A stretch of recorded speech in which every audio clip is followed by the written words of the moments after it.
আসসালামু আলাইকুম সবাইকে। সবাই জয়েন করো এন্ড বলো সাউন্ড ক্লিয়ার কিনা, বোর্ড ঠিক মতো দেখা যাচ্ছে কিনা, অল ওকে কিনা। ওয়ালাইকুম আসসালাম। ওয়ালাইকুম আসসালাম সবাইকে। আস্তে আস্তে জয়েন করো, আমরা 5 মিনিটের মধ্যে ইনশাল্লাহ শুরু করে দিব।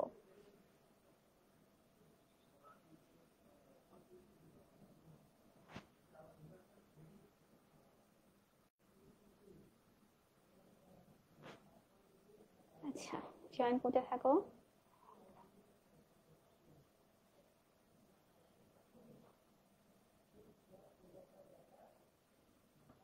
আমি আলহামদুলিল্লাহ ভালো আছি, আশা করি তোমরাও ভালো আছো।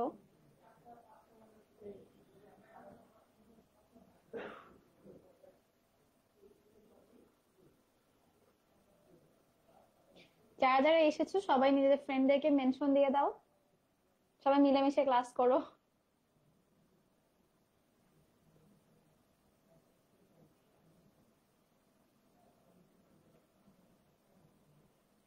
ওয়ালাইকুম আসসালাম। দেখা যাচ্ছে যারা চান্স পেয়ে বসে আছে তারা বসে বসে ক্লাস করতেছে।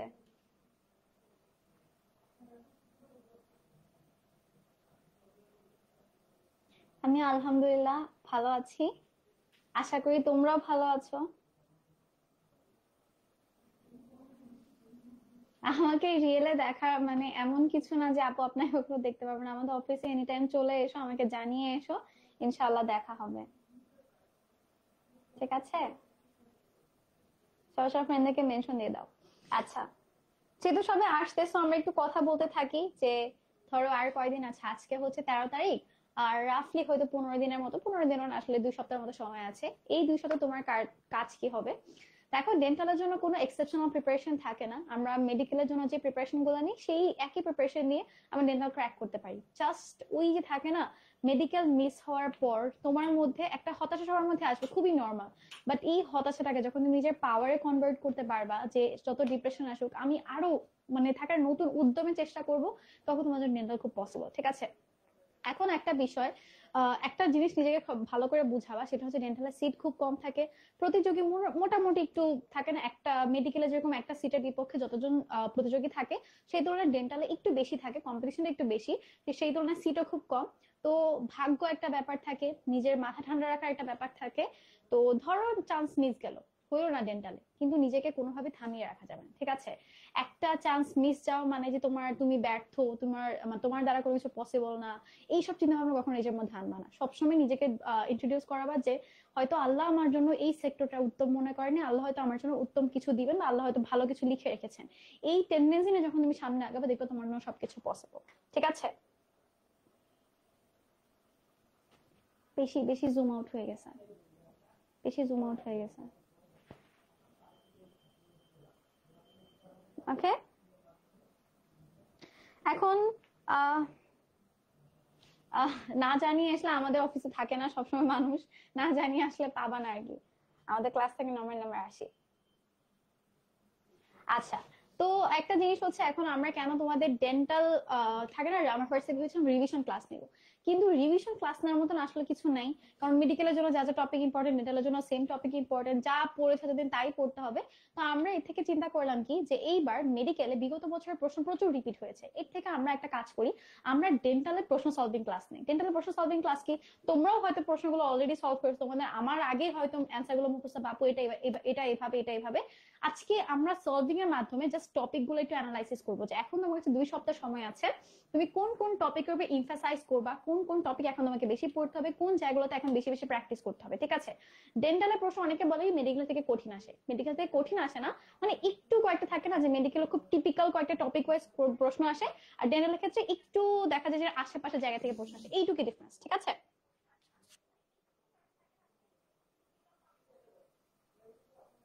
যদি আল্লাহ মনে করেন তোমার জন্য মেডিকেল সেক্টর উত্তম হয়, তো আল্লাহ তোমাকে এখানে আনবে। ঠিক আছে, আল্লাহর প্ল্যান থেকে কে বেশি ভালো প্ল্যান করে বলো? আমাদের এশা এখানে এসে জয়েন করেছে, এশা আমাদের গোল জিগার্স 5.0 মানে 25 ব্যাচের, কিন্তু মেয়েটা খুবই মানে মনোযোগী, লক্ষ্মী, সবসময় ক্লাসে থাকে, অ্যাটেন্টিভ। আচ্ছা, আমরা শুরু করে দিই না, 7টা 7 বেজে গিয়েছে, লেট হয়ে যাবে পরে। দেখো, শুরু করে দিচ্ছি, মোটামুটি যারাই জয়েন করেছো ওয়ালাইকুম আসসালাম। লাস্ট বার সবাইকে সালাম দিয়েছি, ওয়ালাইকুম আসসালাম। আমরা আমাদের ক্লাস শুরু করে দিই, কি বলো? আচ্ছা, দেখো, ফার্স্টে আমাদের কাছে প্রশ্ন হচ্ছে জিহ্বার কোন অংশ লবণাক্ততার স্বাদ গ্রহণ করে? তো তোমাদের আজমল স্যারের বইয়ের মধ্যে এখন আমরা যেই চ্যাপ্টার মানে যে চ্যাপ্টারটা দেখছি, হচ্ছে আমাদের আজমল স্যারের 3rd নাম্বার চ্যাপ্টার, ঠিক আছে? এখন এই যে খাদ্য পরিপাকের চ্যাপ্টারটা অনেকের কাছে খুবই বিরক্তিকর লাগে, আপু এই চ্যাপ্টার থেকে কি কি পড়বো কিছু বুঝি না। এই চ্যাপ্টার থেকে কয়েকটা বেসিক জিনিস তোমাকে মিস দেওয়া যাবে না। সেটা হচ্ছে, ধরো লালা একটা গুরুত্বপূর্ণ অংশ, মানে গুরুত্বপূর্ণ একটা মানে এটা হচ্ছে তোমার একটা গুরুত্বপূর্ণ পাচক রস বলতে পারো। তো এখানে লালার উপাদান কি কি থাকে, লালার কাজ কি কি, এগুলো তোমার জন্য ইম্পর্টেন্ট। তারপরে এই চ্যাপ্টারের মধ্যে যত যত এনজাইমের নাম আছে, সেই এনজাইম গুলো কোথায় কাজ করতেছে, কোনটা মুখে কাজ করে, কোনটা পাকস্থলীতে কাজ করে, কোনটা ক্ষুদ্রান্তে কাজ করে, বৃহদন্ত্রের কাজগুলো কি কি, এই প্রত্যেকটা এনজাইমের নাম তোমার জন্য জানা ইম্পর্টেন্ট, ঠিক আছে? তারপরে কি, ধরো কোন এনজাইমটা শর্করার উপর কাজ করতেছে, কোন এনজাইমটা প্রোটিনের উপর কাজ করতেছে, কোন এনজাইমটা লিপিডের উপর কাজ করতেছে, এভাবে ক্লাসিফাই করে জানতে হবে। তারপরে দেখো, চেষ্টা করবা কি যখনই বায়োলজি বা জুলজি পড়তেছে, এখন এখন খুব বেশি কথা হয়ে গেছে তোমাদের জন্য, যে যখনই পড়বা তখন চেষ্টা করবা যে ছবিগুলা একটু দেখার, ঠিক আছে? অনেক সময় দেখা যায় ছবি থেকে, ডেন্টালে বিশেষ করে ছবি থেকে একদম ডিরেক্ট প্রশ্ন দিয়ে দিচ্ছে, ঠিক আছে? আচ্ছা দেখো, তো তোমাদের ফার্স্টই প্রশ্ন আসছে হচ্ছে জিহ্বার কোন অংশ লবণাক্ততার স্বাদ গ্রহণ করে? তোমরা এখন এর অ্যান্সার সবাই ভালো করে জানো, ভেরি গুড। এই তো জিহ্বার অগ্র পার্শ্ব অংশ, ঠিক আছে? তাহলে দেখো, তুমি দেখবা আজমল স্যার বলতে লাইনও লেখা আছে, আবার পিছনে লেখা আছে যে এই অংশটা হচ্ছে সুইট, ঠিক আছে? সুইট মানে মিষ্টি স্বাদ গ্রহণ করে। এই যে পাশের অংশটা, এর পাশের অংশটা হচ্ছে তোমার কি, পাশের অংশ তোমার এই যে লবণাক্ততা বা সল্টি লিখি আমরা, সল্টি স্বাদগুলা গ্রহণ করে, ঠিক আছে? এরপরে হচ্ছে টক, আর এই একদম পিছনের অংশটা হচ্ছে তিক্ত, ঠিক আছে? তিক্ত স্বাদগুলো গ্রহণ করে। ওকে, তাহলে দেখো, খুব বেসিক একটা কোয়েশ্চেন না, পরীক্ষা হলে প্যানিক করা যাবে না, ঠিক আছে? দেখো ফার্স্টে আমরা করি কি, পরীক্ষা হলের মধ্যে দেখা যায় কি যে অনেক ভালো প্রিপারেশন, প্রশ্ন সহজ কিন্তু আমরা চান্স মিস করেছি, কেন? কারণ আমরা 4টা অপশন পড়ি না। তুমি আগে 4টা অপশন ভালো করে পড়বা, অগ্রপ্রান্ত থেকে ধাম করে দাগাই দিবা না, অগ্রপ্রান্ত কিন্তু না, সামনের দিকে, কিন্তু সামনে একটু পাশের দিকে, ঠিক আছে? তাহলে অ্যান্সার কি? অ্যান্সার হচ্ছে আমাদের অগ্র পার্শ্ব অংশ। ওকে, আচ্ছা। দেখো, এরপরে কোয়েশ্চেন কি, আমাদের লাইপোলাইটিক এনজাইম কোনটা? দেখো, এই যে যেটা বললাম যে 3rd নাম্বার চ্যাপ্টার পরিপাকের চ্যাপ্টার পড়বা আর এনজাইম বাদ দিবা, এটা কখনো হতে পারে না, ঠিক আছে? যেই খাদ্যই পড়ো না কেন, যেটাই পড়ো না কেন, তোমাকে প্রত্যেকটা এনজাইমের নাম এবং সেটা কোথায় কাজ করতেছে, কিসের উপরে কাজ করতেছে, প্রত্যেকটা তোমার জন্য জানা ইম্পর্টেন্ট, ঠিক আছে? এখন দেখো, লাইপোলাইটিক এনজাইমের নাম তোমরা সবাই জেনে গেছো, লেসিথিনেজ, ঠিক আছে? এখন তাহলে এই বাকি কাজগুলো, লেসিথিনেজ কি করে? তোমার লিপিড জাতীয় খাদ্যগুলোকে ভেঙে সে হচ্ছে ফ্যাটি অ্যাসিড এবং গ্লিসারল তৈরি করে, ঠিক আছে? তাহলে বাকিগুলোর কাজ কি? এই যে অ্যামাইলেজ কার উপরে কাজ করে? অ্যামাইলেজ হচ্ছে তোমার শর্করা জাতীয় খাদ্য উপরে কাজ করে, তাই না? আর আছে হচ্ছে আমাদের ইলাস্টেজ এবং কোলাজিনেজ। এই ইলাস্টেজ হচ্ছে ইলাস্টিন প্রোটিনকে ভাঙে, কোলাজিনেজ হচ্ছে কোলাজিন প্রোটিনকে ভাঙে। তাহলে এই দুটো হচ্ছে তোমার প্রোটিওলাইটিক এনজাইম, ঠিক আছে? আর এটা কি তোমার কার্বোহাইড্রেটের উপরে কাজ করে, ঠিক আছে? অ্যামাইলোলাইটিক এনজাইম বলি বা, আর এটা হচ্ছে আমাদের লাইপোলাইটিক এনজাইম। তাহলে তুমি যখন এই যে দেখো প্রশ্ন সলভ করতেছো, যখনই প্রশ্ন সলভ করছো তখন দেখবে এই যে পাইছি কি আমরা লাইপোলাইটিক এনজাইম। তাহলে আর কি কি লাইপোলাইটিক এনজাইম গুলো আছে সেগুলো একবার বই থেকে পড়ে নিবা, এগুলো ভেঙে কি কি উৎপন্ন করছে সেগুলো পড়ে নিবা। সেই সাথে তোমার এই যে অ্যামাইলোলাইটিক এনজাইম গুলো, প্রোটিওলাইটিক এনজাইম গুলো কোথায় কাজ করছে, ক্ষুদ্রান্তের উপর করছে, কোনটা কাজ করছে, কোনটা অন্ত্রের উপরে কাজ করছে, কোনটা পাকস্থলীতে, এভাবে ক্লাসিফাই করে পড়বা, ঠিক আছে? গুড। ওকে, দেখো তোমরা তখন আমার আগে আগে অ্যান্সার বলতে পারবা। এরপর কোশ্চেনটা দেখো, কোনটা স্থায়ী টিস্যুর বৈশিষ্ট্য? বলো।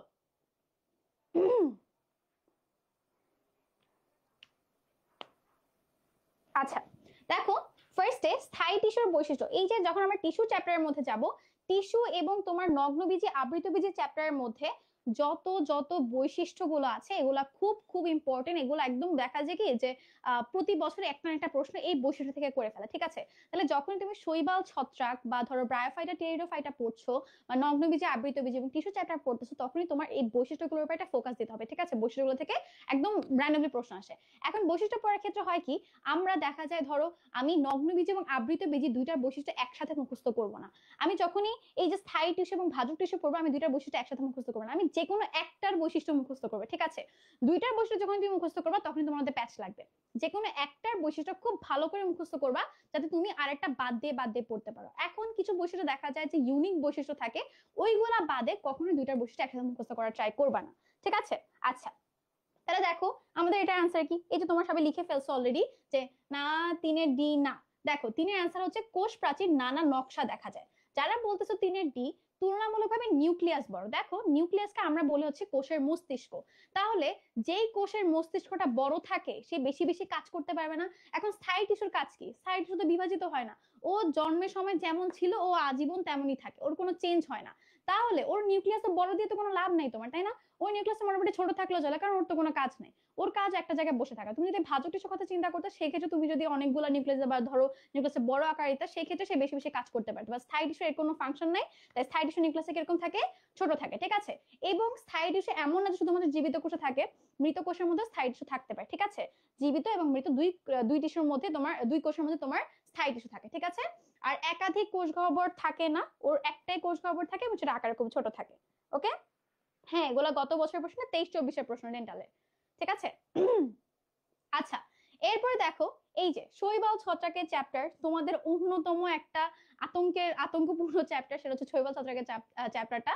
এই চ্যাপ্টারের মধ্যে প্রচুর প্রচুর এক্সাম্পল আছে, প্রচুর উপকারিতা অপকারিতা, ভাইরাস ব্যাকটেরিয়া থেকে শুরু করে উপকারিতা অপকারিতা, এগুলো খুবই ইম্পর্টেন্ট।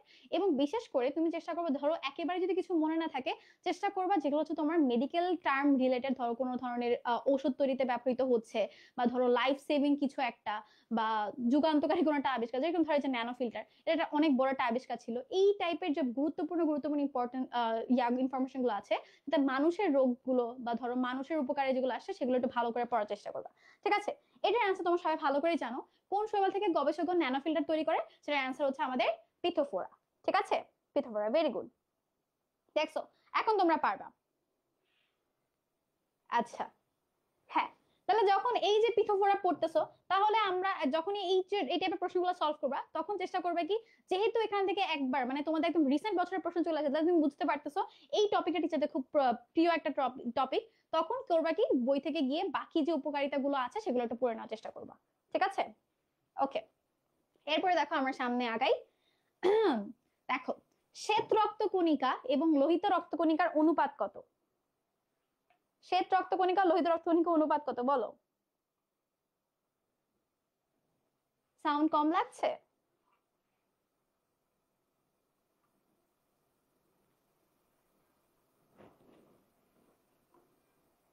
আচ্ছা, দেখো, শ্বেত রক্তকণিকা লোহিত রক্তকণিকার অনুপাত হচ্ছে আমার 1:700। এটা প্রতি বছরই আজমল স্যার ক্যান্ডিডেট একটু চেঞ্জ করে, বাট মোটামুটি সে এখন 700তে একটু ইয়াতে আসছে। এখন প্যাচ লেগে যায় কি, বইয়ের মধ্যে হয়তো লোহিত রক্তকণিকা আর শ্বেত রক্তকণিকা অনুপাত দেওয়া আছে, মানে লোহিত রক্তকণিকা হচ্ছে তোমার এরকম থাকে 700:1, এরকম একটা দেওয়া আছে অনুপাত, তাই না?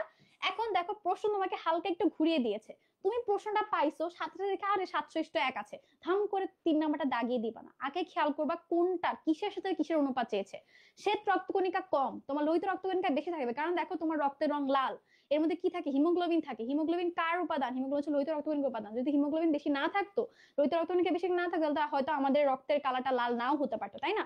তাহলে কোনটা বেশি থাকে? বেশি থাকে হচ্ছে লোহিত রক্তকণিকা, এই জন্য 700 হচ্ছে পরে থাকবে, এবং শ্বেত রক্তকণিকা সেই তুলনায় হচ্ছে মানে ধরো 700টা লোহিত রক্তকণিকার জন্য একটা শ্বেত রক্তকণিকা, এরকম, ঠিক আছে? গুড।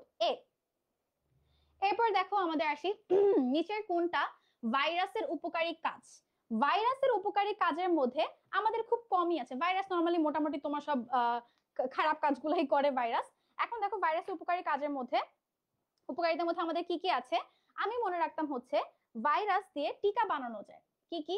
এভাবে করে মনে রাখতাম, বিপিপি, জে জে, এটা দিয়ে কি তৈরি করা হয়? টিকা। এগুলা অনেক ইম্পর্টেন্ট, ভালো করে মনে রাখার চেষ্টা করো। আমি ফুল ফর্ম কি বলে দিচ্ছি এখনই, একটু জাস্ট লিখে রাখো। বিপিজেজে দিয়ে টিকা তৈরি করা হয়, এবং ক্যাট দিয়ে হচ্ছে ঔষধ তৈরি করা হয়,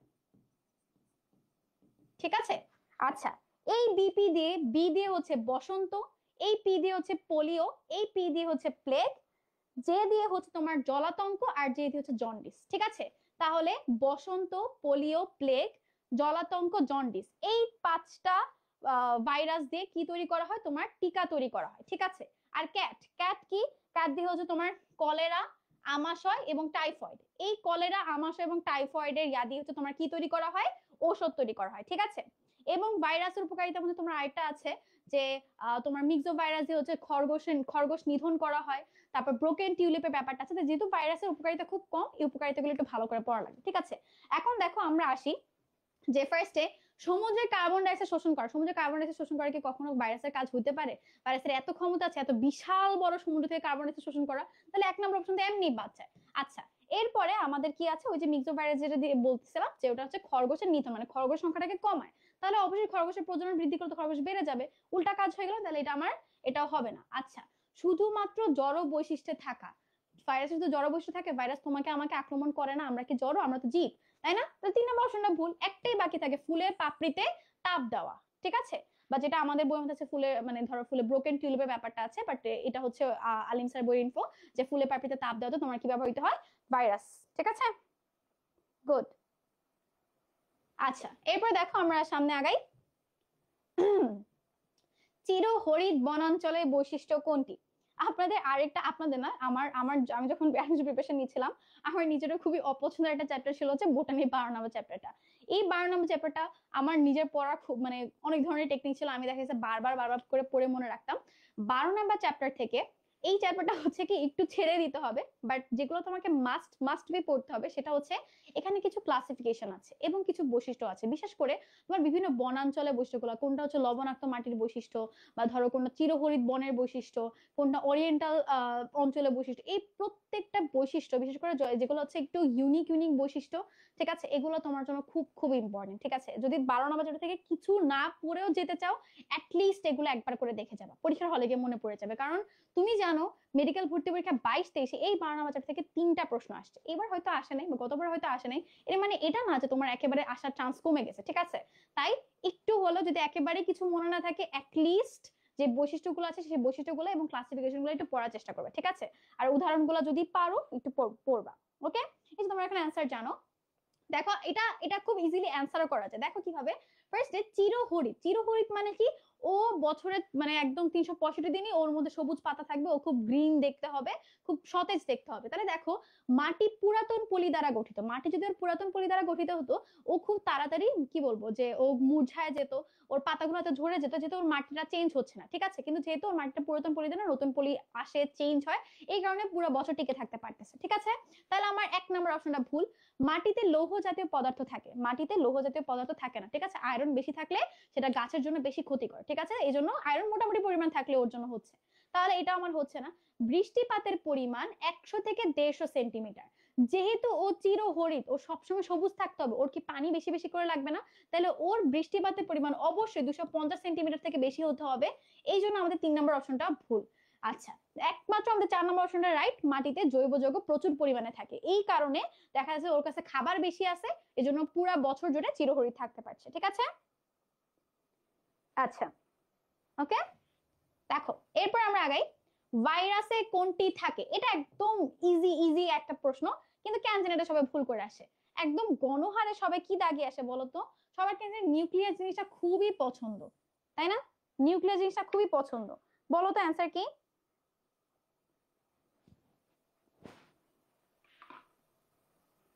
আচ্ছা, দেখো, আমরা যখন ভাইরাসের ক্লাসিফিকেশন পড়ি, আমরা দুই টাইপের ভাইরাস পড়ি, তাই না? ডিএনএ ভাইরাস এবং আরএনএ ভাইরাস, তাই না? নরমালি জীবীয় ভাইরাস গুলো সেগুলো হচ্ছে ডিএনএ ভাইরাস, এবং উদ্ভিদ ভাইরাস গুলো হচ্ছে আরএনএ ভাইরাস। তাহলে ডিএনএ ফুল ফর্ম কি? ডিঅক্সিরাইবোনিউক্লিক অ্যাসিড, আর আরএনএ ফুল ফর্ম কি? Ribonucleic acid. নিউক্লিক অ্যাসিড, তাহলে তোমার ভাইরাসের মধ্যে কমনলি কি থাকে? নিউক্লিক অ্যাসিড থাকে, ওর মধ্যে নিউক্লিয়াস থাকতে মানে থাকে না, ঠিক আছে? নরমালি ভাইরাসের মধ্যে কোনো ধরনের নিউক্লিয়াস পাওয়া যায় না, খুব ধরো যে ডিএনএ ভাইরাস গুলোর মধ্যে একটু পাওয়া যায় এরকম। ওকে, আচ্ছা, ঠিক আছে।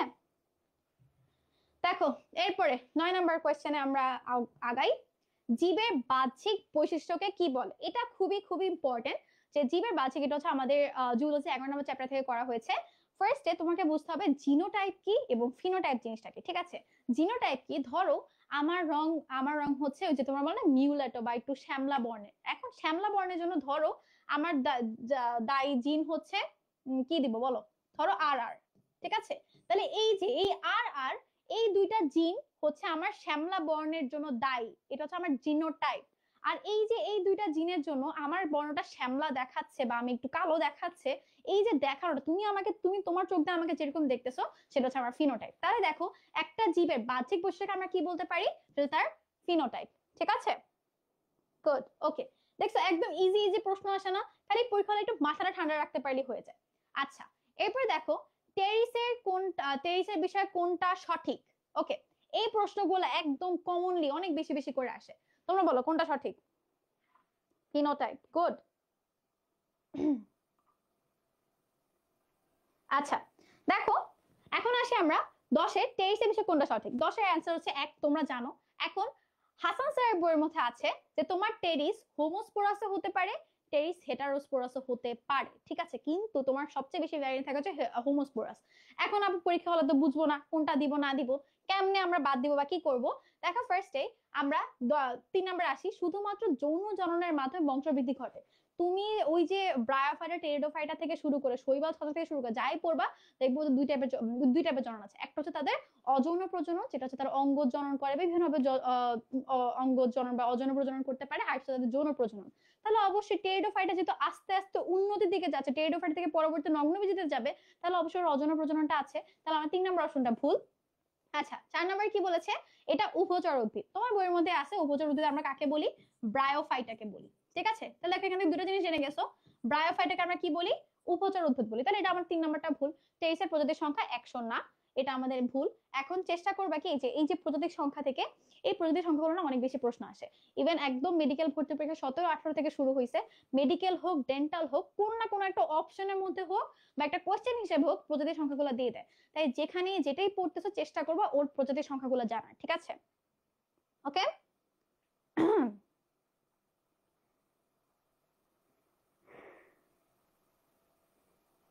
আচ্ছা ওকে, তাহলে আমার অ্যান্সার হচ্ছে কি 10-এর 1 নাম্বারটা। ওকে দেখো আমার সামনে আগাই। কোএনজাইম এর ক্ষেত্রে কোনটা সঠিক? ঠিক আছে। আচ্ছা ফার্স্টে বলছে যে কো মানে কি? এনজাইম নিজে নিজে কাজ করতে পারছে না, এনজাইমের কারো একজনের সাহায্য নিয়ে কাজ করতে হচ্ছে, ঠিক আছে। তাহলে দেখো ফার্স্টে কি বলছে, এনজাইমের সাথে সংযুক্ত ধাতব আয়ন, এই ধাতব আয়ন যুক্ত যে জিনিসগুলো আছে সেগুলোকে আমরা বলি হচ্ছে কোফ্যাক্টর, ঠিক আছে। কি বলি? কোফ্যাক্টর। তাহলে কোএনজাইম আমরা এটা হচ্ছে না, এটা হচ্ছে আমার কোফ্যাক্টর, তাহলে ভুল। আচ্ছা তাপমাত্রা সহন ক্ষমতা কম, তোমার এই এনজাইম অনেক বেশি হাই টেম্পারেচারে কাজ করতে পারে। এনজাইম যেহেতু এত বেশি হাই টেম্পারেচার আমাদের পক্ষে প্রোভাইড করা পসিবল হয় না, এই জন্য আমরা তার মাঝখানে কোএনজাইম মিক্স করে দিই, দুটো মিলে একটু টেম্পারেচারটা কমিয়ে এনে কাজ করতে পারে। তাহলে অবশ্যই আমার এই অপশনটা ভুল হচ্ছে। আচ্ছা ওর নাম কি? কোএনজাইম। কো মানে কি? ও এনজাইমে সাহায্য করতেছে, তাহলে অবশ্যই সে একা একা তো কাজ করতে পারবে না, তাহলে সে অবশ্যই স্বতন্ত্রভাবে কাজ করতে পারে না। ও কাজ করতেছে এনজাইমকে হেল্প করার জন্য, তো নিজের কোনো স্বকীয়তা নাই, ঠিক আছে। আচ্ছা লাস্টের অংশটা অনেক ভিটামিনের কার্যকর রূপ, ঠিক আছে। নরমালি আমাদের ভিটামিন বি কমপ্লেক্সের ভিটামিন বি5 যেটাকে আমরা বলি বা প্যান্টাথোনিক অ্যাসিড বলি, প্যান্টাথোনিক অ্যাসিড, এটা হচ্ছে আমাদের ভিটামিন বি5। এই বি5টা মেইনলি হচ্ছে তোমার কি করে, এই কোএনজাইম হিসেবে কাজ করে, ঠিক আছে। আমরা এটা ইয়ার নাম হচ্ছে কোএ এসএইচ, লাগবে না তোমাদের, জাস্ট জানার জন্য বলে রাখলাম, ঠিক আছে। সাউন্ড ডিস্টার্ব হচ্ছে? আর কারো কি সাউন্ড ডিস্টার্ব হচ্ছে? আচ্ছা বিএমআই, আমরা ছোটবেলা থেকে বিএমআই পড়ছি আর নিজের বিএমআই হিসাব করি নাই, এরকম মানুষ তো অনেক কম আছে, ঠিক আছে।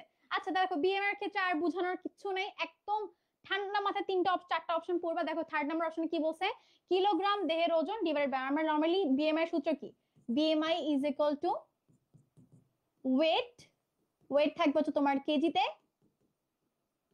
আর হচ্ছে হাইট,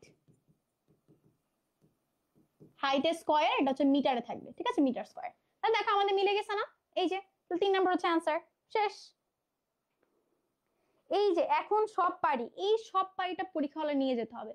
দেখো এখন কিভাবে পারতেছো, তোমার মধ্যে খুব রিল্যাক্স একটা থাকছে, আর খুব ঠান্ডা মাথা কাজ করছে, আর আপুর ক্লাস করতেছি ঠান্ডা মাথা করলেই হবে, এই ঠান্ডা মাথাটা পরীক্ষা হল নিয়ে যাবা।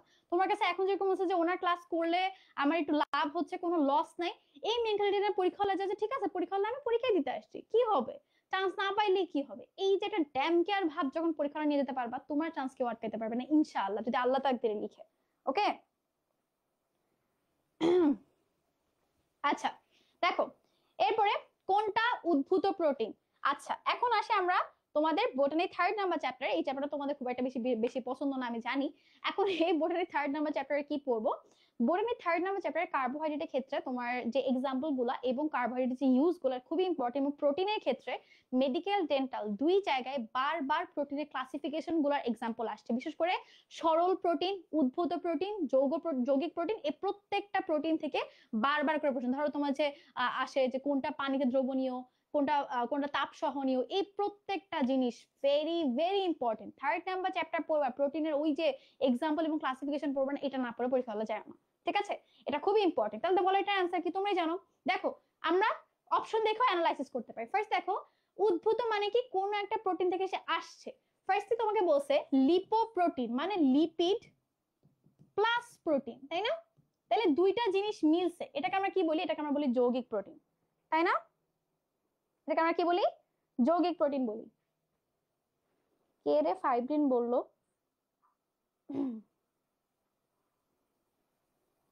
আচ্ছা গুড, ফাইব্রিন। আচ্ছা এরপরে দেখো তোমার ফ্ল্যাভোপ্রোটিন মানে তোমার হচ্ছে এখানে ফ্ল্যাভিন গ্রুপ আর হচ্ছে প্রোটিন মিলিত হয়েছে, তাহলে এটা তোমার জন্য যৌগিক প্রোটিন। এরপর আসে তোমার হিস্টোন। হিস্টোন আমাদের কোনো উদ্ভূত প্রোটিন না, একটাই বাকি থাকে ফাইব্রিন। তোমাদের বইয়ের মধ্যে আরো আছে হয়তো অ্যালবুমাস, এগুলা এই প্রত্যেকটা হচ্ছে তোমার কি উদ্ভূত প্রোটিন, ঠিক আছে? তোমরা কি আমাকে বলতে পারবা যে অত্যাবশ্যকীয় অ্যামিনো অ্যাসিড কোনটা কোনটা? একটা নেমোনিক আছে, এটা কেউ বলতে পারবা? ওকে আমরা সামনে প্রসিড করি। দেখো এক মিনিট, বেশি জুম আউট হইলে বইলো। হিমোগ্লোবিনের বিষয় কোনটা সঠিক? ওকে দেখো সাউন্ড ইস্যু কি সবার হচ্ছে নাকি আমার কমেন্ট লোড হচ্ছে না?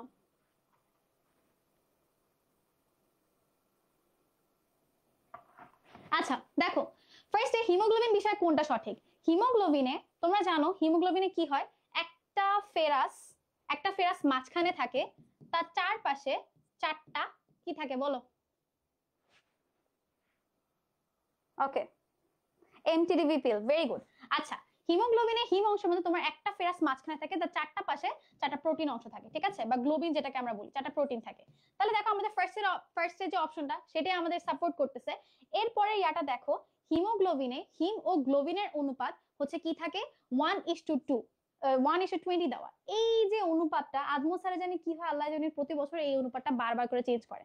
আমাদের বারে খুব সম্ভব অনুপাতটা ছিল 1:25, তোমাদের বারে এসে কি করছে উনি ভালো জানে। ওকে সাউন্ড অনেক কম,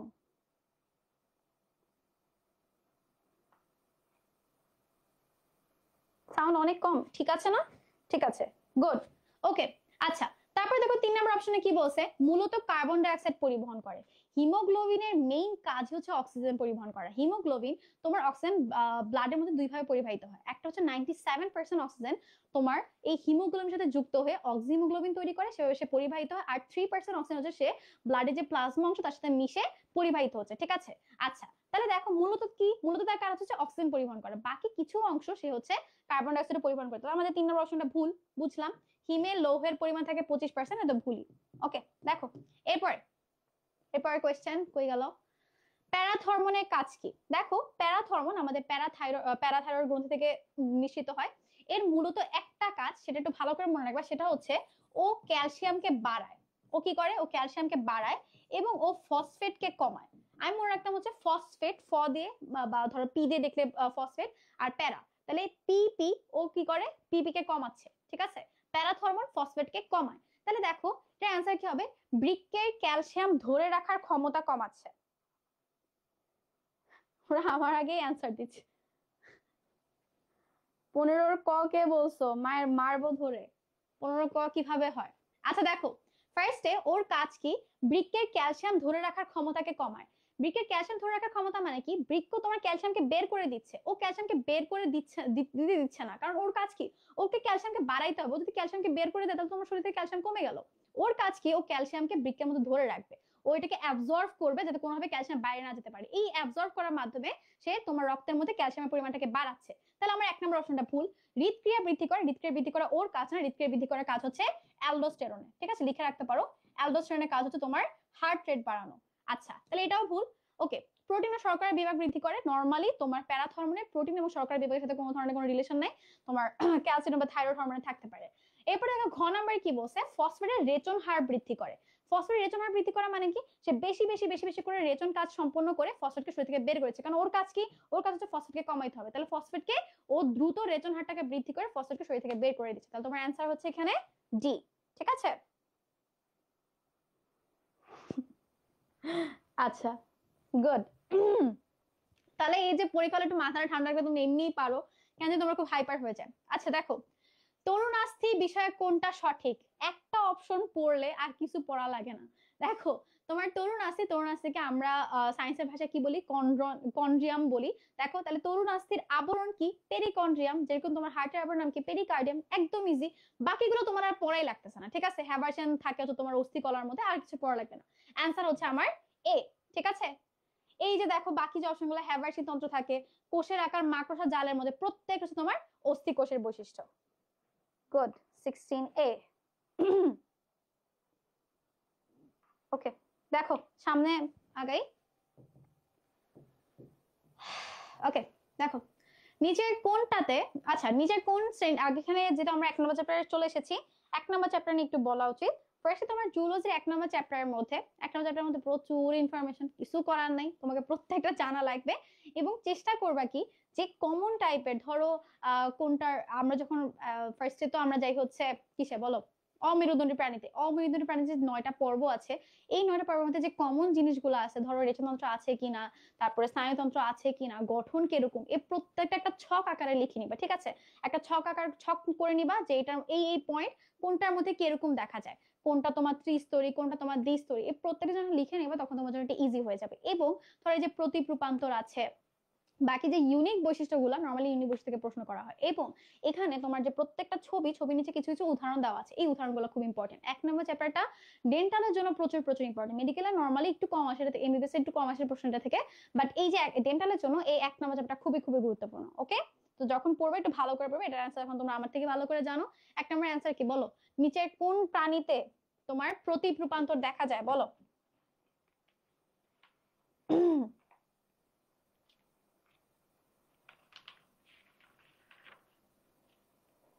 করডাটার,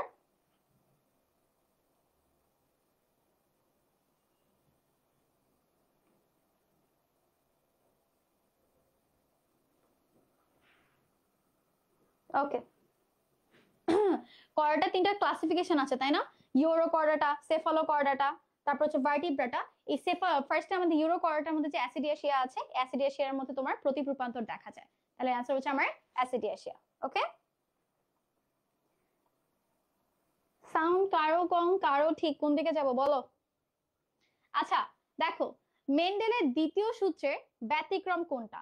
তুমি যখন 11 নম্বর চ্যাপ্টার পড়বা, তোমার 11 চ্যাপ্টারের মধ্যে পড়া খুবই খুবই কম। ফার্স্টে তোমাকে পড়তে হবে মেন্ডেলের দুটো সূত্র কি, মেন্ডেলের দুটো সূত্রের এক্সাম্পল গুলা পড়তে হবে, এবং এর যে ব্যতিক্রম গুলা, ব্যতিক্রমের অনুপাত গুলা, এগুলা খুবই খুবই ইম্পর্টেন্ট। কোনটার ব্যতিক্রম কোনটা এটা তোমার একটু জানা লাগবে। তাহলে দেখো নর্মালি দেখা যায় কি, আমরা এখান থেকে ব্যতিক্রম গুলো পড়ে একটা দৌড় দিই, যে ঠিক আছে ব্যতিক্রম গুলো পড়া শেষ, বাট কোনটার ব্যতিক্রম কি এটা তোমার জানা লাগবে। ঠিক আছে, দেখো ফার্স্টে যে প্রথম সূত্র ব্যতিক্রম হচ্ছে আমাদের 3টা। ফার্স্টে আসে আমাদের অসম্পূর্ণ প্রকটতা। অনুপাতগুলো তোমরা আমাকে নিচে কমেন্ট আকারে সিরিয়াল বাই দিবা। ঠিক আছে, কোনটা 1-এর, কোনটা 2-এর, কোনটা 3-এর, এভাবে করে সিরিয়ালে তোমরা আমাকে অনুপাতগুলো দিবা। আচ্ছা, ফার্স্টে আসে আমাদের অসম্পূর্ণ প্রকটতা, তারপর আছে হচ্ছে সমপ্রকটতা, দেন আছে হচ্ছে আমাদের লিথাল জিন। ঠিক আছে, এই 3টা হচ্ছে আমাদের প্রথম সূত্রের ব্যতিক্রম। তাহলে একটাই বাকি থাকে, এই পরিপূরক জিন। এই পরিপূরক জিন হচ্ছে আমাদের কিসের, দ্বিতীয় সূত্রের ব্যতিক্রম। ঠিক আছে, ওকে। সামনে আগাই আমরা। 19 নাম্বার কোয়েশ্চেন, কোন কোষটা ফ্যাগোসাইটোসিস করে। আমাদের শ্বেত রক্তকণিকা মূলত একটা গুরুত্বপূর্ণ কাজ হচ্ছে ফ্যাগোসাইটোসিস করা, কিন্তু সবগুলো শ্বেত রক্তকণিকা ফ্যাগোসাইটোসিস করে না, তার মধ্যে কিছু ক্লাসিফিকেশন আছে। আচ্ছা, আমাদের 2টা কোষ তারা হচ্ছে ফ্যাগোসাইটোসিস করে, একটা হচ্ছে তোমার নিউট্রোফিল, একটা হচ্ছে তোমার মোনোসাইট। ঠিক আছে, তাহলে দেখো আমাদের অপশনের মধ্যে আছে হয়তো এই যে মোনোসাইট, আর একটা হচ্ছে আমাদের নিউট্রোফিল। ঠিক আছে, লিখে রাখতে পারো এখানে চাইলে নিউট্রোফিল। ওকে, তাহলে বাকিগুলা কি করে, ধরো তোমার বেজোফিল, এই বেজোফিল হচ্ছে অ্যান্টিবডি সৃষ্টি করতে পারে। তোমার টি সেল হচ্ছে সে সাইটোটক্সিক টি সেল তৈরি করতে পারে, সে মেমোরি টি সেল তৈরি করতে পারে, বিভিন্ন ভাবে সে তোমার প্রতিরক্ষার ভূমিকা রাখে। আর এনকে সেল তো মানে সে কোনো ধরনের বাদ বিচার করা ছাড়াই একদম ডিরেক্ট অ্যাকশনে মেরে ফেলে। ওকে, আচ্ছা অ্যান্সার হচ্ছে বি। 20 নাম্বার দেখো, কোনটা গলগি বডির বৈশিষ্ট্য। ওকে, তোমরা বলো, এখন এই যে এক নাম্বার চ্যাপ্টার কেন জানি প্রত্যেকটা সাবজেক্টে খুব ভেজাইলা, তাই না? আচ্ছা, প্রথম অধ্যায় বোটানি প্রথম অধ্যায় এক নাম্বার চ্যাপ্টার যখন পড়বা, তখন প্রথম কাজ হচ্ছে তোমার প্রত্যেকটার কাজ মনে রাখা, স্পেশালি কয়েকটা ভাইটাল অর্গান, যেমন তোমার হচ্ছে মাইটোকন্ড্রিয়া, তারপরে তোমার ধরো হচ্ছে গলজি বডি আছে, রাইবোজোম আছে, তারপর ক্লোরোপ্লাস্ট, এই প্রত্যেকটা ভাইটাল অর্গানের যে কাজগুলা, এগুলা একদম প্রতি বছর একটা না একটা প্রশ্ন এটা থেকে থাকে। মানে সবকিছু বাদ দিয়ে যাও, বাট কখনো এই কাজগুলা, ইম্পর্টেন্ট কাজগুলা কখনো মিস দেওয়া যাবে না, ঠিক আছে? ক্লাস করেন, অন্যদিকে মনোযোগ না দিয়ে ক্লাস করেন, বুঝছেন? কাজে দিবে। ওকে, দেখো কারা বলতেছে।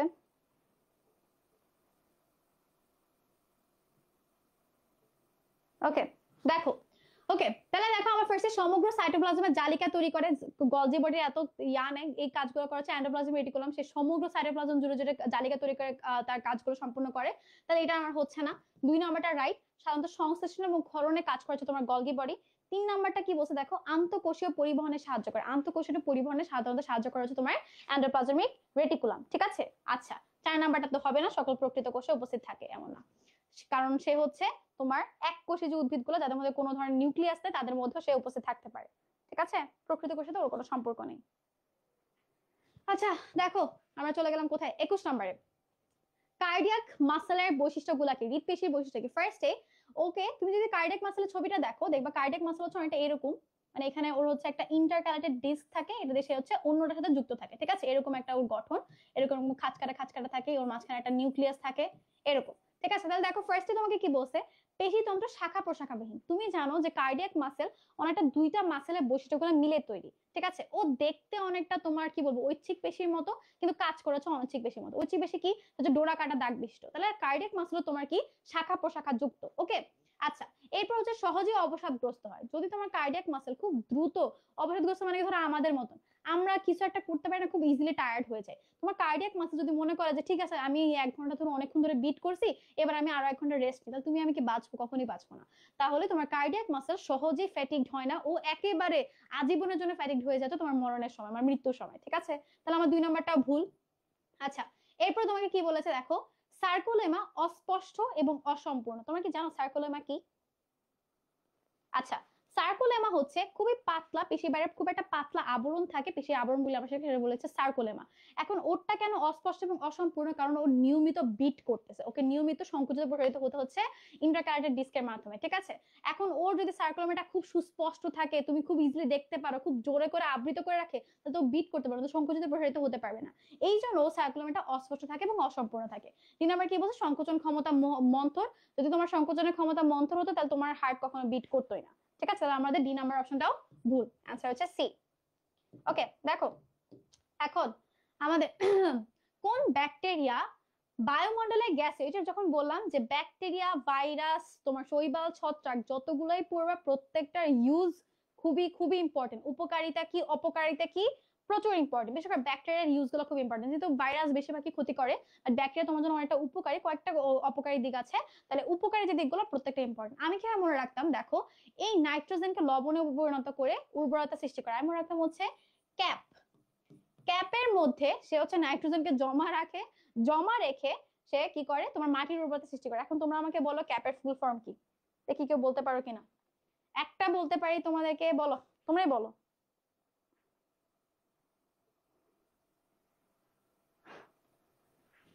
মেডিলজি ক্লাসে এসে কমেন্ট করতেছে মেডিলজি ভালো না আরটিডিএস ভালো, সেই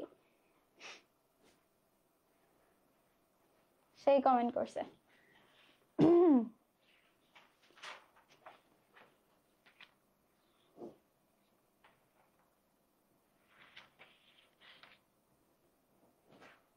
সবাই ঠান্ডা, কেউ বলতে পারছে না। হ্যাঁ গুড, ক্যাপের সি দিয়ে হচ্ছে ক্লস্ট্রিডিয়াম, এ দিয়ে হচ্ছে তোমার অ্যাজোটোব্যাক্টর, আর পি দিয়ে কি, পি দিয়ে হচ্ছে তোমার সিউডোমোনাস, ঠিক আছে? এই যে কয়েকটা মানে ইজি ভাবে নিজেকে একটু ছন্দরন্দ দিয়ে মনে রাখতে দেখো, ইজি হয়ে যায় কিন্তু। তাহলে ক্যাপের কি দিয়ে কি, ক্লস্ট্রিডিয়াম, এই দিয়ে হচ্ছে অ্যাজোটোব্যাক্টার, আর পি দিয়ে হচ্ছে সিউডোমোনাস। তাহলে এই তিনটা কি করে, তোমার নাইট্রোজেনকে জমা রাখে, পরবর্তীতে লবণে কনভার্ট করে তোমার মাটির উর্বরতা বৃদ্ধিতে সাহায্য করে। গুড, এই তো এখন সবাই পারতেছে, ভেরি গুড। ওকে, দেখো আমরা নেক্সটে যাই। নেক্সট আমার কোয়েশ্চেনটা কি বলেছে, প্রকৃত কোষের বিষয়ে কোনটা সঠিক, তোমরা বলো। দেখো ফার্স্টে অপেরণ তন্ত্র, এই অপেরণ তন্ত্র কাদের মধ্যে থাকে, থাকে হচ্ছে তোমার যারা হচ্ছে এক কোষী জীব, যাদের হচ্ছে মানে আমরা প্রকৃত কোষ বলি না, ঠিক আছে, এদের মধ্যে থাকে হচ্ছে অপেরণ। তাহলে আমরা 2 নম্বরটা হচ্ছে না। শ্বসন প্রক্রিয়া সবাত এবং অবাত, অবাতের কাজ তো প্রকৃত কোষের সাথে রিলেটেড না, কারণ প্রকৃত কোষটা একদম থাকে না, ওর সবকিছু অত্যাধুনিক হতে হবে। অবাত তো হচ্ছে ওই যে আদি জামানার মানুষের কাজ, এরকম একটা ব্যাপার। ওকে, আচ্ছা, তাহলে আমার সি নাম্বার অপশনটা হচ্ছে না। নিউক্লিয় বস্তুটি নিউক্লিয়েট বা ডিএনএ।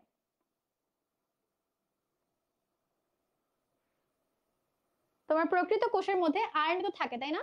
আমাদের প্রকৃত কোষের মধ্যে সাইটোপ্লাজমেই তোমার প্রায় 90% আরএনএ থাকে, কারণ আরএনএ না থাকলে তোমার কোষ তো ঠিক মতো কাজ করতে পারবে না। তাহলে অবশ্যই শুধুমাত্র প্রকৃত কোষের মধ্যে ডিএনএ থাকে না, আরএনএ থাকে। মানে মোটামুটি প্রকৃতর মধ্যে নিউক্লিক অ্যাসিড থাকে, নিউক্লিক অ্যাসিড দুই টাইপের, ডিএনএ এবং আরএনএ। তাহলে তোমার 3 নম্বর অপশনটা হচ্ছে না, একটাই বাকি থাকে 1 নাম্বার।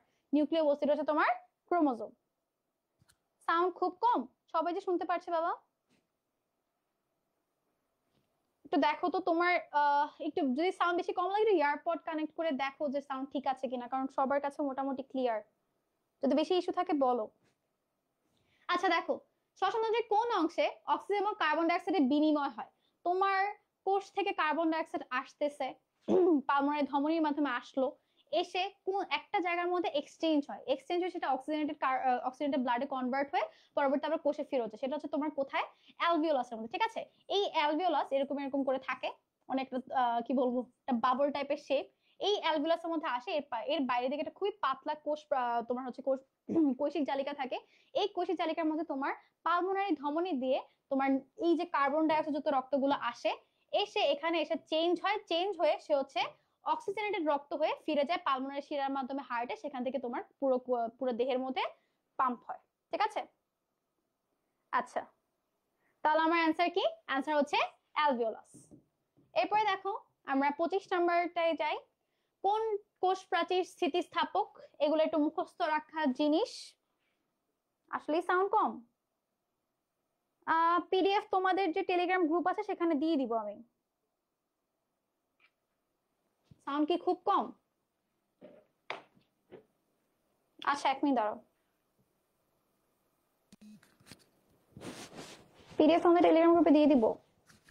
আচ্ছা, এখন যদি কারো কান ফেটে যায় আমার কোনো দোষ নাই, কয়েকজন সাউন্ড শুনতে পারছে না। এখন সাউন্ড ক্লিয়ার কিনা বলো।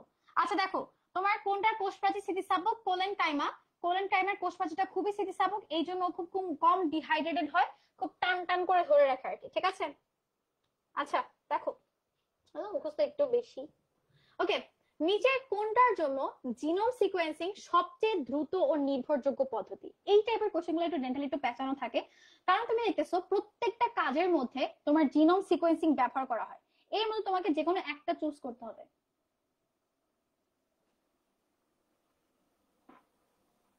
আচ্ছা দেখো, সবচেয়ে কি দেখো, আমরা অপরাধী শনাক্তকরণে জিনোম সিকোয়েন্সিং করতে, অপরাধী তুমি অনেকভাবে শনাক্ত করতে পারো, পৃথিবী নির্ধারণ তুমি অনেকভাবেই করতে পারো, কিন্তু এই যে ক্যান্সার নির্ণয়, ক্যান্সার নির্ণয় দেখো, ক্যান্সারের আগে আমরা আগে একটা লাইন ছিল, ক্যান্সারের নেই কোনো অ্যান্সার। ক্যান্সার শনাক্ত করতে করতে এমন একটা স্টেজে চলে যায় তখন পেশেন্টকে বাঁচানো খুব কষ্ট হয়েছে, কিন্তু এই জিনোম সিকোয়েন্সিং এর মাধ্যমে চিকিৎসা বিজ্ঞানে এত বড় একটা যুগান্তকারী রেভলিউশন হয়েছে যে ক্যান্সার খুব ইজিলি নির্ণয় করা যায় এবং সেই অনুযায়ী ব্যবস্থাতে রোগীকে বাঁচানো যায়। তাহলে দেখো আমার কোনটার জন্য জিনোম সিকোয়েন্স একদম সবচেয়ে নির্ভরযোগ্য পদ্ধতি, সেটা হচ্ছে তোমার ক্যান্সার নির্ণয়, ঠিক আছে।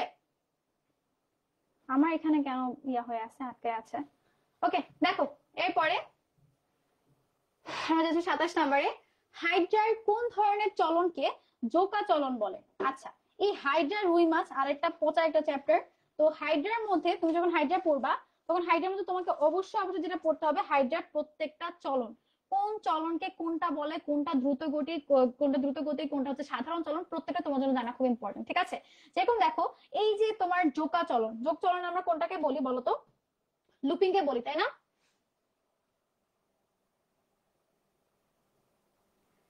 এসটিডি লিথাল জিনগুলা। আচ্ছা, এই জন্য আমার নিউমোনিক বানানো আছে। আমি জানি না, আমি তোমাদের আচ্ছা দেখো, আমি তোমাদের টেলিগ্রাম গ্রুপের মধ্যে আছে কিনা জানি না, আমি একটু চেক করতে হবে। আমাকে একটু মেনশন দিও, আমি তোমাদেরকে নেমনিক দিয়ে দেবো, ঠিক আছে? আচ্ছা দেখো, তোমার হাইড্রা কোন ধরনের চলনকে জোকা চলন বলে? এটা আনসার হচ্ছে লুপিং। এই লুপিং এর আরো কয়েকটা নাম আছে, ঠিক আছে? লুপিং এর আরো কয়েকটা কি কি নাম আছে? একে আমরা ফাঁসা চলনও বলতে পারি, ফাঁসা চলন বা হামাগুড়ি বলতে পারি, ঠিক আছে? এটা কি আমার লম্বা দূরত্ব, আমি মনে রাখতাম হচ্ছে লম্বা দূরত্ব, ল দিয়ে লম্বা, ল দিয়ে হচ্ছে লুপিং, লম্বা দূরত্বের জন্য তোমার হচ্ছে লুপিং। ওকে, আচ্ছা তাহলে বাকি কি? এই যে সমার সল্টিং, সমার সল্টিং কি তোমার ডিগবাজি। তাহলে প্রত্যেকটা যখন পড়বা অবশ্যই অবশ্যই কি করবা, যে এই চলনগুলা তোমার জন্য খুব ইম্পর্টেন্ট, এবং এদের প্রত্যেকটা সিনোনিম তোমার জন্য জানতে হবে, ঠিক আছে? এই যোগাযোগে তুমি শুয়োপোকার চলনও বলতে পারো।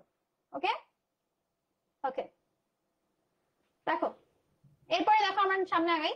নিম্নের কোন পেশি দেহের অংশ উপরে উঠাতে সাহায্য করে? নামের মধ্যে অ্যান্সার আছে। দেখো ফার্স্টে লিভেটর, লিভেটর মানে কি? লিভেটর ওয়ার্ডটা এসেছে এলিভেট থেকে। এলিভেট কি? তোমরা এলিভেটরে উঠছো না? এলিভেট মানে হচ্ছে কোনো জিনিসকে উপরে উঠানো। তাহলে তোমার শরীরের কোন অংশকে উপরে থেকে সাহায্য করে? লিভেটর মাসল। আর কি দেখো অ্যাবডাক্টর, অ্যাবডাক্টর ওয়ার্ডটা এসেছে তোমার অ্যাবডাকশন থেকে। অ্যাবডাকশন মানে কি? দেখো আজকে ইংলিশও শেখা যায়। অ্যাবডাকশন মানে হচ্ছে অপহরণ করা বা দূরে নিয়ে যায়। এই যে দেখো আমি, এটা আমার কাছাকাছি আছে, আমি যেটাকে দূরে নিয়ে যাচ্ছি সেটাকে আমি বলছি অ্যাবডাকশন, এটাকে আমি বলছি অ্যাবডাক্টর মাসল। ওকে, আর ডিপ্রেসর মানে কি? যে তোমাকে ডিপ্রেস করতেছে, নামিয়ে দিচ্ছে, নিচে নামাচ্ছে, তাহলে এটা হচ্ছে তোমার ডিপ্রেসর মাসল। রোটেটর মানে কি? এই যে দেখো তোমাকে আমি ঘোরাচ্ছি, যে হাতটা ঘোরাচ্ছি, এটা হচ্ছে আমার রোটেটর মাসল, ঠিক আছে? তাহলে আমার অ্যান্সার কি? অ্যান্সার হচ্ছে লিভেটর। ওকে, জিনোম কি? জিনোম হচ্ছে তোমার তোমার শরীরের যত জিন আছে, বা যে আমরা যেটাকে বলি হচ্ছে তোমার কি বলবো জিনোটাইপ আছে, সবগুলা যদি আমি মিলাই তখন আমরা সেটাকে বলেছি জিনোম, ঠিক আছে? ওকে, দেখো এরপরে কান ফেটে, আচ্ছা ঠিক আছে।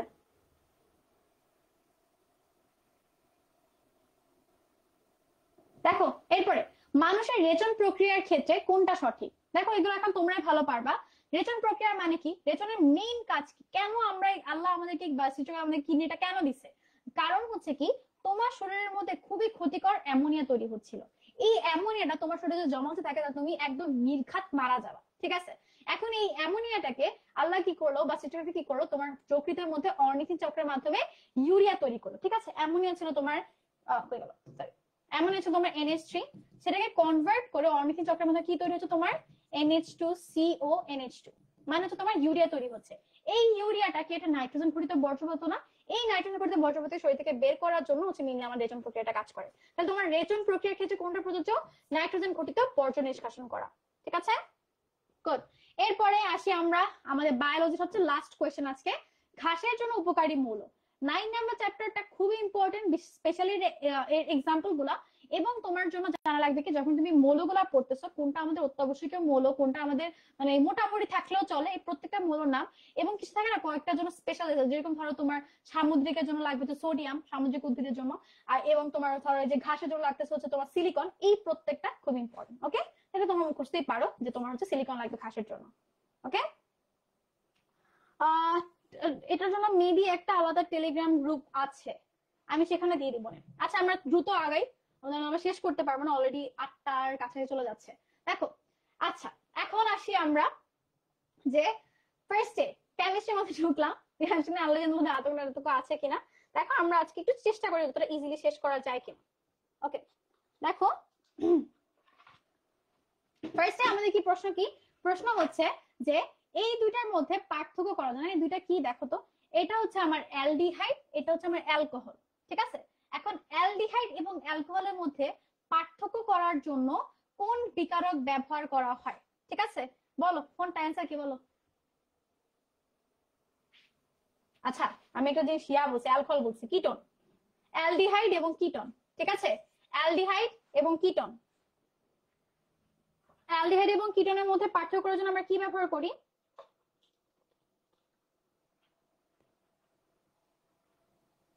বলো। আচ্ছা দেখো, নরমালি তোমার একটা ইয়ার মধ্যে কিটো মূলক আছে কিনা, মানে ধরো তোমার সিও মূলক আছে কিনা, এটা আমরা চেক করেছি 2,4-ডাইনাইট্রোফিনাইল হাইড্রোজেন দিয়ে, কিন্তু সেটার মধ্যে কি আসলে তোমার অ্যালডিহাইড আছে নাকি কিটোন মূলক আছে, এই দুটা পার্থক্য করেছি আমরা ফেলিং দ্রবণ দিয়ে, ঠিক আছে? যখনই এই পার্থক্য প্রত্যেক জৈব যৌগ যখনই পড়বা শনাক্তকরণের জন্য কোনটা কোনটা ব্যবহার করা হয়, কোনটা পার্থক্য করতে ব্যবহার করে, এবং পার্থক্য করলে মানে ধর এক থাকে না যে একটা লাল কালার দিচ্ছে একটা নীল কালার দিচ্ছে, এই কালার গুলো খুব ইম্পর্টেন্ট। ঠিক আছে, জৈব যৌগ থেকে খুব সুপারফিশিয়াল প্রশ্ন আসে, খুব ডিপ থেকে ডিপ প্রশ্ন আসে না। আচ্ছা দেখো, দুইটা ভিন্ন তরলে কোন দ্রবের দ্রাব্যতার মাত্রা ভিন্ন হলে ওই দ্রাবকে কম দ্রাব্যতা বিশিষ্ট তরল থেকে পার্থক্য করার জন্য কি ব্যবহার করবা। এখন এটার অ্যান্সার হচ্ছে তোমার মুখস্থ পারো, সেটা অ্যান্সার হচ্ছে দ্রাবক নিষ্কাশন। কিন্তু এটা কেন আংশিক ক্যালাসন হলো না বা এটা কেন আংশিক পাতন হলো না? দেখো ফার্স্ট টাইম আসে হচ্ছে আংশিক ক্যালাসন। আংশিক ক্যালাসন কি, তোমার একটা তরলের মধ্যে দুইটা ভিন্ন কঠিন পদার্থ থাকবে, ঠিক আছে, ওই কঠিন পদার্থের দ্রাব্যতা ভিন্ন রকম থাকবে, তখন তুমি যখন ওই কঠিন পদার্থগুলো আলাদা করবে সেটাকে আমরা নাম দিয়ে হচ্ছে আংশিক ক্যালাসন। আংশিক পাতন জিনিসটা কি, যখন তোমার ওই দুটার মধ্যে 40°C উপরে তাপমাত্রা থাকবে তখন সেটাকে আমরা বলেছি আংশিক পাতন। আর পাতন তো পুরোপুরি একটা আলাদা কনসেপ্টই। তাহলে একটাই বাকি আছে, সেটা হচ্ছে আমার দ্রাবক নিষ্কাশন। অ্যান্সার হচ্ছে ডি। ঠিক আছে, ম্যাথের কোয়েশ্চেন সলভ। আচ্ছা ওইটার জন্য আমরা আজকে আলোচনা করবো না, ইনশাআল্লাহ দেখি।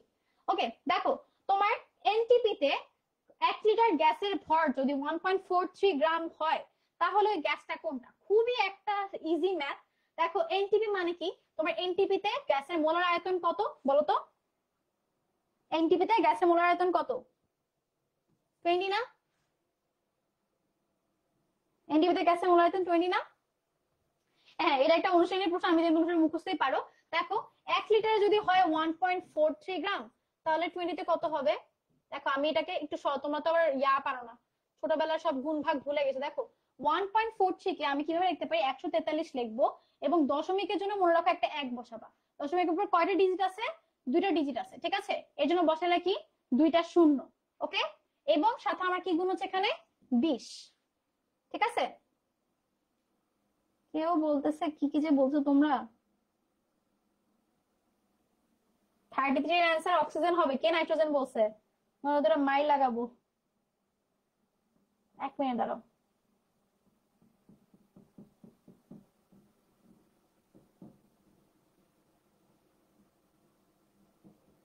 ওকে দেখো, এখন দেখো খুব ইজিলি কাটতে পারো তুমি 5 থেকে। এবার দেখো আমার থাকে হচ্ছে 143/5। এখন দেখো আমি এটাকে একটু ছোটবেলার মতো করি, 5 দুগুণে কত? 10। ঠিক আছে, ওকে এখন তোমরা এটা হিসাব করলে মোটামুটি চলে আসবে, অ্যান্সার হচ্ছে আমাদের অক্সিজেন। ওকে, আমি কি ভুল লিখছি? আচ্ছা হ্যাঁ, এটা তো অ্যান্সার তো 24, এটা তো 24, আমি কি টেম্পারেচার লিখে দিয়েছি না? আহা, থ্যাঙ্কস, আমি ভুল লিখতেছি। আচ্ছা দেখো 1 লিটার, 1 লিটার জন্য হচ্ছে 1.43 গ্রাম, আর তোমার অ্যান্সার কি আমাদের আছে 24, তাই না? 24 এর জন্য হচ্ছে 1.43 ইন্টু 24, এটা বের করলে দেখবে অ্যান্সার বের হয়ে গেছে তোমাদের 32 দশমিক সামথিং বের হবে। ঠিক আছে, অ্যান্সার হচ্ছে আমাদের অক্সিজেন। আমি টেম্পারেচার লিখে ফেলেছিলাম। আচ্ছা দেখো, কমেন্ট লোড হয় না। ওকে দেখো, এরপর আমার সামনে আগাই, ন্যানো কণার পরিসর কত? এগুলো মুখস্থ, এগুলা বোঝানোর কিছু নাই। সবসময় মনে রাখবা ন্যানো কণা হচ্ছে তোমার 1 থেকে 100 ন্যানোমিটার হবে, এর উপরে গেলে সেটা হচ্ছে সাসপেনশনে পরিণত হয়ে যায়। তাহলে ন্যানো কণার পরিসর কত তোমার? 1 থেকে 100 ন্যানোমিটার। ওকে, এরপরে দেখো আমাদের পরের কোয়েশ্চেন, প্রাকৃতিক গ্যাসে ইথেনের শতকরা হার কত? এটার কোনো ডিরেক্ট অ্যান্সার হাজারি স্যার বা কবি স্যার কারো বইয়ের মধ্যে দেওয়া নেই, এটা তুমি একটু টেকনিক্যালি অ্যান্সার করবে। সেটা কিভাবে দেখো, আমরা জানি প্রাকৃতিক গ্যাস ওর মূল উপাদানই মানে 95 থেকে 99% থাকে হচ্ছে তোমার কি মিথেন। ঠিক আছে, 95 থেকে 99% থাকে মিথেন। তাহলে দেখো বাকি ধরো 4 থেকে বা 1 থেকে 4% থাকে হচ্ছে তোমার ইথেন, প্রোপেন, বিউটেন, যা যা সবকিছু থাকে। এখন ইথেন কখনো কি 5 থেকে 7 হইতে পারবে? না, 5 থেকে 7 সে তো মিথেনকে ওভার মানে কি বলবো পার করে চলে যাচ্ছে, তাহলে তো তোমার 2 নম্বরও হয় না, 3 নম্বর তো আরো হয় না, 4 নম্বর তো আরো হয় না, একটি অপশন বাকি থাকে। একমাত্র এইটা এর রেঞ্জের মধ্যে পড়ছে, কারণ এই পুরোটা হচ্ছে মিথেন। তাহলে বাকি যতটুকু থাকবে সেটা তোমার ইথেন, প্রোপেন সবকিছু মিলায়, তাহলে একমাত্র এটাই তোমার এই রেঞ্জের মধ্যে পড়ছে, অ্যান্সার হচ্ছে এ। এটা কিন্তু তোমরা পারো, কিন্তু পরীক্ষা আল্লাহ কোত্থেকে প্রশ্ন করছে, ইথেনের পরিমাণ তো কখনো কোনো জায়গায় পড়ি নাই, এ তো কোন গুহা থেকে প্রশ্ন করে ফেলছে। কিন্তু প্রশ্ন তোমার জানা প্রশ্ন, জাস্ট একটু মাথা ঠান্ডা রাখলেই আনসার করতে পারো। ঠিক আছে, ওকে দেখো সামনে আগাই। জৈব যৌগে ওএইচ মূলক শনাক্তকরণে কোন বিকারক ব্যবহৃত হয়? এটা আমি মনে রাখতাম হচ্ছে অ্যালকোহল খেলে, বা এটা হাফিজ ভাইয়ের নেমুনি, অ্যালকোহল খেলে নো প্রবলেম। প্রবলেম আছে কিছু মানুষ যারা হচ্ছে ধরো ড্রাগ অ্যাডিক্ট থাকে, তাদের তো অ্যালকোহলিক জীবন, অ্যালকোহলিক মরণ এরকম। আচ্ছা, তো নো দিয়ে মনে রাখতাম হচ্ছে সোডিয়াম, আর প্রবলেম দিয়ে মনে রাখতাম হচ্ছে PCl5। ঠিক আছে, তাহলে দেখো OH মূলক শনাক্তকরণ আমি কি ব্যবহার করছি? সোডিয়াম ধাতু এবং পটাশিয়াম কি বলি ফসফরাস পেন্টাক্লোরাইড ব্যবহার করি। তাহলে আমার অ্যান্সার কি? Easy, D, easy. ঠিক আছে, এই জন্য বলছিলাম জৈব যৌগ পড়লে অবশ্যই মাস্ট বি তোমার প্রত্যেকটা শনাক্তকরণের যৌগগুলো পড়তে হবে। ঠিক আছে, শনাক্তকরণ, পৃথকীকরণ এগুলো তোমার জানতে হবে। ওকে, লেটস মুভ। ওকে, নিচের কোনটার পুনর্বিন্যাসের ফলে ইউরিয়া তৈরি হয়? একটু আগে আমরা ইউরিয়ার সংকেত লিখে আসছিলাম, মনে আছে কি ছিল? NH2 CO NH2। এখন তোমরা মাথা কাটায় বের করতে পারবা সবকিছু। এখন দেখো আমি যদি একটা কমন ফর্মুলা লিখি, ধরো আমার এখানে কি আছে? N2 আছে, H4 আছে আর CO। এখন তুমি বাকিগুলো ইজিলি মিলাতে পারবে। দেখো এই যে এখানে মিলছে কিনা, এই যে দেখো এখানে N দুইটা আছে, ওকে, হাইড্রোজেন 4টা আছে আর CO মিলছে, তাহলে আমার অ্যান্সার হচ্ছে A। দেখছো খুব ইজি না? কিন্তু যদি এটা এত ইজি না, ফুলার বামফিল ফুলার খুব কষ্ট করে এটা বের করছে, বাট আমরা খুব ইজিলি বের করে ফেললাম। মোটামুটি আগে তোমার পরীক্ষাগারের মধ্যে এটা থেকে হুট করে তিনি হচ্ছে ইউরিয়া উৎপন্ন করে ফেলেন, এবং এটাই প্রথম ল্যাবরেটরিতে তৈরি করা জৈব যৌগ। ঠিক আছে, আচ্ছা দেখো, ওকে, 10 গ্রাম ফেরাস সালফেটকে জারিত করতে কত গ্রাম পটাশিয়াম ডাইক্রোমেট প্রয়োজন? এটা তুমি যখন ইন্টার লেভেলে করবে তখন তোমার বিশাল বড় একটা ম্যাথ করতে হবে, কিন্তু যখন তুমি এটা ছোটখাটো শর্টকাটের ক্ষেত্রে করবা তখন অবশ্যই মনে রাখবা পটাশিয়াম ডাইক্রোমেটের জন্য তোমার হিসাব নিতে হবে 0.32। কি নিতে হবে? পটাশিয়াম ডাইক্রোমেটের জন্য 0.32। তাহলে 0.32 সাথে তুমি যত গ্রাম পাইছো সেটা জাস্ট গুণ করে দিবা, 10 ইন্টু 0.32, অ্যান্সার আসে হচ্ছে 3.2। ঠিক আছে, তাহলে অ্যান্সার কি আমার 2। সবসময় মনে রাখবা পটাশিয়াম ডাইক্রোমেটের জন্য 0.32। এবার তোমার আমি 5 গ্রাম দিই, 10 গ্রাম দিই, 20 গ্রাম দিই, সবকিছুর সাথে জাস্ট 0.32 গুণ করলেই হয়ে যাবে। ঠিক আছে, এটা হচ্ছে শর্টকাট ফর্মুলা। ওকে, দেখো, লেটস মুভ অন। নিচের কোন মূলকটি বেনজিন চক্রের সক্রিয়তা বৃদ্ধি করে? ঠিক আছে, তোমরা অর্থ প্যারা মেটা সব পড়ে ফেলছো। এখন বেনজিন চক্রের সক্রিয়তা বৃদ্ধি করা হচ্ছে, আমি সবসময় মনে রাখতাম যাদের মধ্যে একটা সিঙ্গেল বন্ড আছে তারা সবসময় সক্রিয়তা বৃদ্ধি করে, কারণ ওরা থাকে না সিঙ্গেল মানুষদের পাওয়ার বেশি। মিঙ্গেল হলে এখানে যেতে দেয় না, সেখানে যেতে দেয় না, এটা করতে দেয় না, সেটা করতে দেয় না, অনেক ধরনের রেস্ট্রিকশন। মিঙ্গেল মানে একটা বন্দি জীবন, সিঙ্গেল মানে হচ্ছে একদম আকাশে উড়া টাইপের। তাহলে ওরা কি করে? বেনজিন চক্রকে সক্রিয়তা বৃদ্ধি করে। এখন দেখো তুমি যদি CH3 দেখো, CH3 গঠনটা কিরকম? ও গঠনটা হচ্ছে অনেকটা এরকম, তাই না? তাহলে দেখো আমার ওর মধ্যে সবগুলো তুমি সিঙ্গেল বন্ড পাচ্ছ। CH এর মধ্যে তুমি পাবা হচ্ছে দুইটা ডাবল বন্ড, মানে একটা ডাবল বন্ড আর হচ্ছে একটা সিঙ্গেল বন্ড। ঠিক আছে, CN এর মধ্যে তুমি কি পাচ্ছ? পুরো ট্রিপল বন্ড পাচ্ছ। ঠিক আছে, এবং এটা, তাহলে দেখো তোমার কোন মূলকটা বেনজিন চক্রের সক্রিয়তা বৃদ্ধি করছে, তোমার অ্যান্সার হচ্ছে এটা। ঠিক আছে, কারণ দেখো ওর মধ্যে কোনো সিঙ্গেল বন্ড নাই, ওর মধ্যে একটাই বন্ড আছে, একমাত্র ওর মধ্যে সবগুলা সিঙ্গেল বন্ড, আর ওর মধ্যে ডাবল বন্ড ট্রিপল বন্ড চলেছে। ডাবল বন্ড ট্রিপল বন্ড যেহেতু ওরা মিঙ্গেল এবং আরেকজন তো পুরো একদম কি বলবো ইটস কমপ্লিকেটেড টাইপের মধ্যে, তাই ওরা বেনজিন চক্রকে নিষ্ক্রিয় করে ফেলে, একমাত্র ও কি করে? বেনজিন চক্রের সক্রিয়তা বৃদ্ধি করে। ঠিক আছে, বোর্ড কি ক্লিয়ারলি দেখা যাচ্ছে? ওকে, দেখো 40 নম্বর প্রশ্ন আমরা চলে যাই। নিচের কোন যৌগটার মধ্যে, এটা খুবই ইজি একটা প্রশ্ন, নাইট্রাইল যৌগ মানে হচ্ছে তোমার সায়ানাইড মূলকটা। নাইট্রাইল মূলক মানে কি হচ্ছে? এই যেটা, তাই না? এই যে এটা হচ্ছে আমার নাইট্রাইল মূলক, বা যেটাকে আমরা বলি সায়ানাইড মূলক, এটা যেটা দেখে আসছি। তাহলে কোনটার মধ্যে আছে? এটার মধ্যে। শেষ, ইজি। আর কমেন্ট লোড হচ্ছে না রে। ওকে, দেখো এরপরে question, 100 ml 0.1 molar sodium carbonate তৈরি করতে আমাদের কত গ্রাম সোডিয়াম কার্বনেট প্রয়োজন? ছোট্ট ইজি ফর্মুলা, হ্যাঁ ক্লাস রেকর্ডে থাকবে।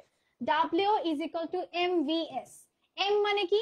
আমাদের ওর যে মলিকুলার ওয়েটটা সেটা। M কত আমার সবসময় মুখস্থ রাখবা, কয়েকটা খুব কমন যোগ, এগুলো থেকে বারবার প্রশ্ন আসে। এবারও দেখবা যে একটা প্রশ্ন মেডিকেলে পরপর এই নিয়ে 5 বার প্রশ্ন আসছে। তাহলে দেখো মেডিকেলে যে প্রশ্নগুলো আমি ছোট ছোট ম্যাথ গুলো থাকে অনুশীলনে সেগুলোই তুলে দেন, নাহলে বিগত বছর প্রশ্নগুলো রিপিট হয়। ঠিক আছে, তাহলে দেখো সোডিয়াম কার্বনেটের ভর কত মুখস্থ সবার? 106। তাহলে আমার এখানে আয়তন কত দেওয়া আছে? 100 ml। 100 ml মানে কি? 0.1 লিটার, তাহলে 0.1, এবং আমার S মানে ঘনমাত্রা দেওয়া আছে 0.1। তাহলে দেখো 106 ইন্টু, দেখো আমি যদি ইয়াতে লিখি 1/10, 1/10। ঠিক আছে, তাহলে 106 ডিভাইডেড বাই হচ্ছে 100, তাই না? তাহলে দেখো দুইটা জিরো না, দুই ঘর আগে আমি দশমিক বসাবো, তাহলে আমার অ্যান্সার হচ্ছে 1.06। অ্যান্সার কই? এই যে, এগুলো মুখোমুখি করা যায়, জাস্ট অনেকে দেখা যায় যে হাতে ক্যালকুলেশন পারে তার জন্য দেখানো। ওকে, এখন আসি পাকস্থলীর পাচক রস এর পিএইচ 4.74, হাইড্রোজেন আয়নের ঘনমাত্রা কত? দেখো পিএইচ মানে কি আমার মাইনাস লগ এইচ প্লাস, তাই না? তাহলে মাইনাস লগ এইচ প্লাস হচ্ছে তোমার 4.74, তাহলে হাইড্রোজেন আয়ন কত হবে? 10 ইনভার্স 4.74, তাই না? এখন এটা কোনোভাবেই তুমি হাতে করতে পারবা না। মানে মেডিকেলে একটা না একটা প্রশ্ন এরকম থাকে যেটা তুমি হাতে করতে পারবে না। এটা একটা অনুশীলনী প্রশ্ন, এবং আপনাদের জন্য একটাই পরামর্শ, যেটা হাতে করতে পারবেন না একদম কিছু না ভেবে মান মুখস্থ করে ফেলবেন, ঠিক আছে? 42 এর অ্যান্সার কত? সি। ভেরি গুড, এই যে তোমার আমার থেকে ভালো জানো। তাহলে এটা একটা কনস্ট্যান্ট মান, অনুশীলনী প্রশ্ন, 12 প্রশ্ন আসে, এটা মুখস্থ করে ফেলবে, ঠিক আছে? যে পাকস্থলী পি যদি 4.74, তাহলে হাইড্রোজেনের ঘনমাত্রা কত?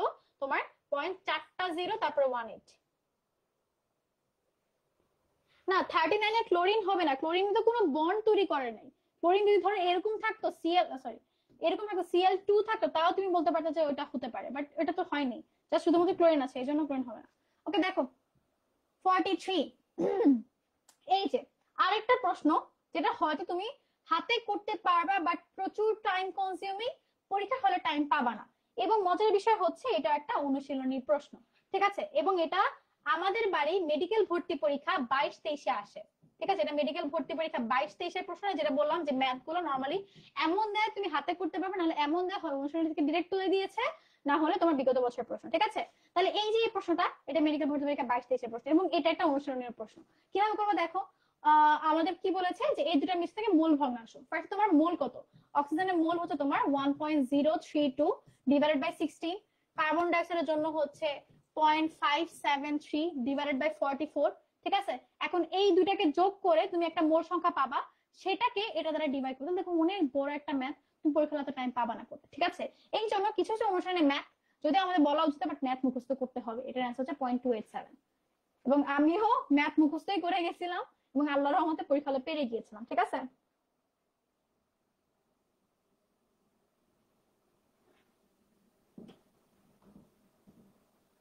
ঠিক আছে, আচ্ছা আমার সামনে আগাই। দেখো নিচের কোনটা জ্যামিতিক সমানতা প্রদর্শন করে? জ্যামিতিক সমানতা প্রদর্শন করে আমার কিছু রুলস ছিল, সেটা হচ্ছে এরকম এরকম ছিল। এক মিনিট,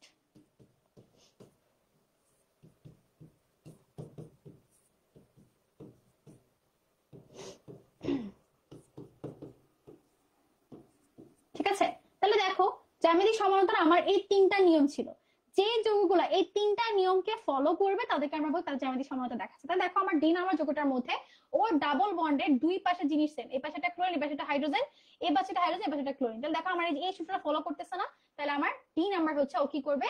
ও জ্যামিতিক সমানতা প্রদর্শন করবে, ঠিক আছে? এটা একটা অনুসরণী প্রশ্ন। ওকে গুড, তোমরা সবাই প্রিপারেশন একদম মাশাআল্লাহ, সবাই প্রশ্ন সলভ করতেছে, ভেরি গুড। আচ্ছা দেখো আরেকটা সহজ প্রশ্ন হাতে হাতে করা আছে, মুখে মুখে করা আছে, বাট আমরা একটু করে হাতে করে দেখি। দেখো ফার্স্টে কি বলেছে, থ্যালাইটিক অ্যাসিড তাপমাত্রা কোন লবণের দ্রাব্যতা 5 গ্রাম পার লিটার, মানে কি 1 লিটার বা হচ্ছে তোমার 1000 ml এ তোমার দ্রাব্যতা কত? 5 গ্রাম। তোমাকে কত দিছে অ্যানসার? 400 ml, তাই না? তাহলে 400 ml এ কত হবে?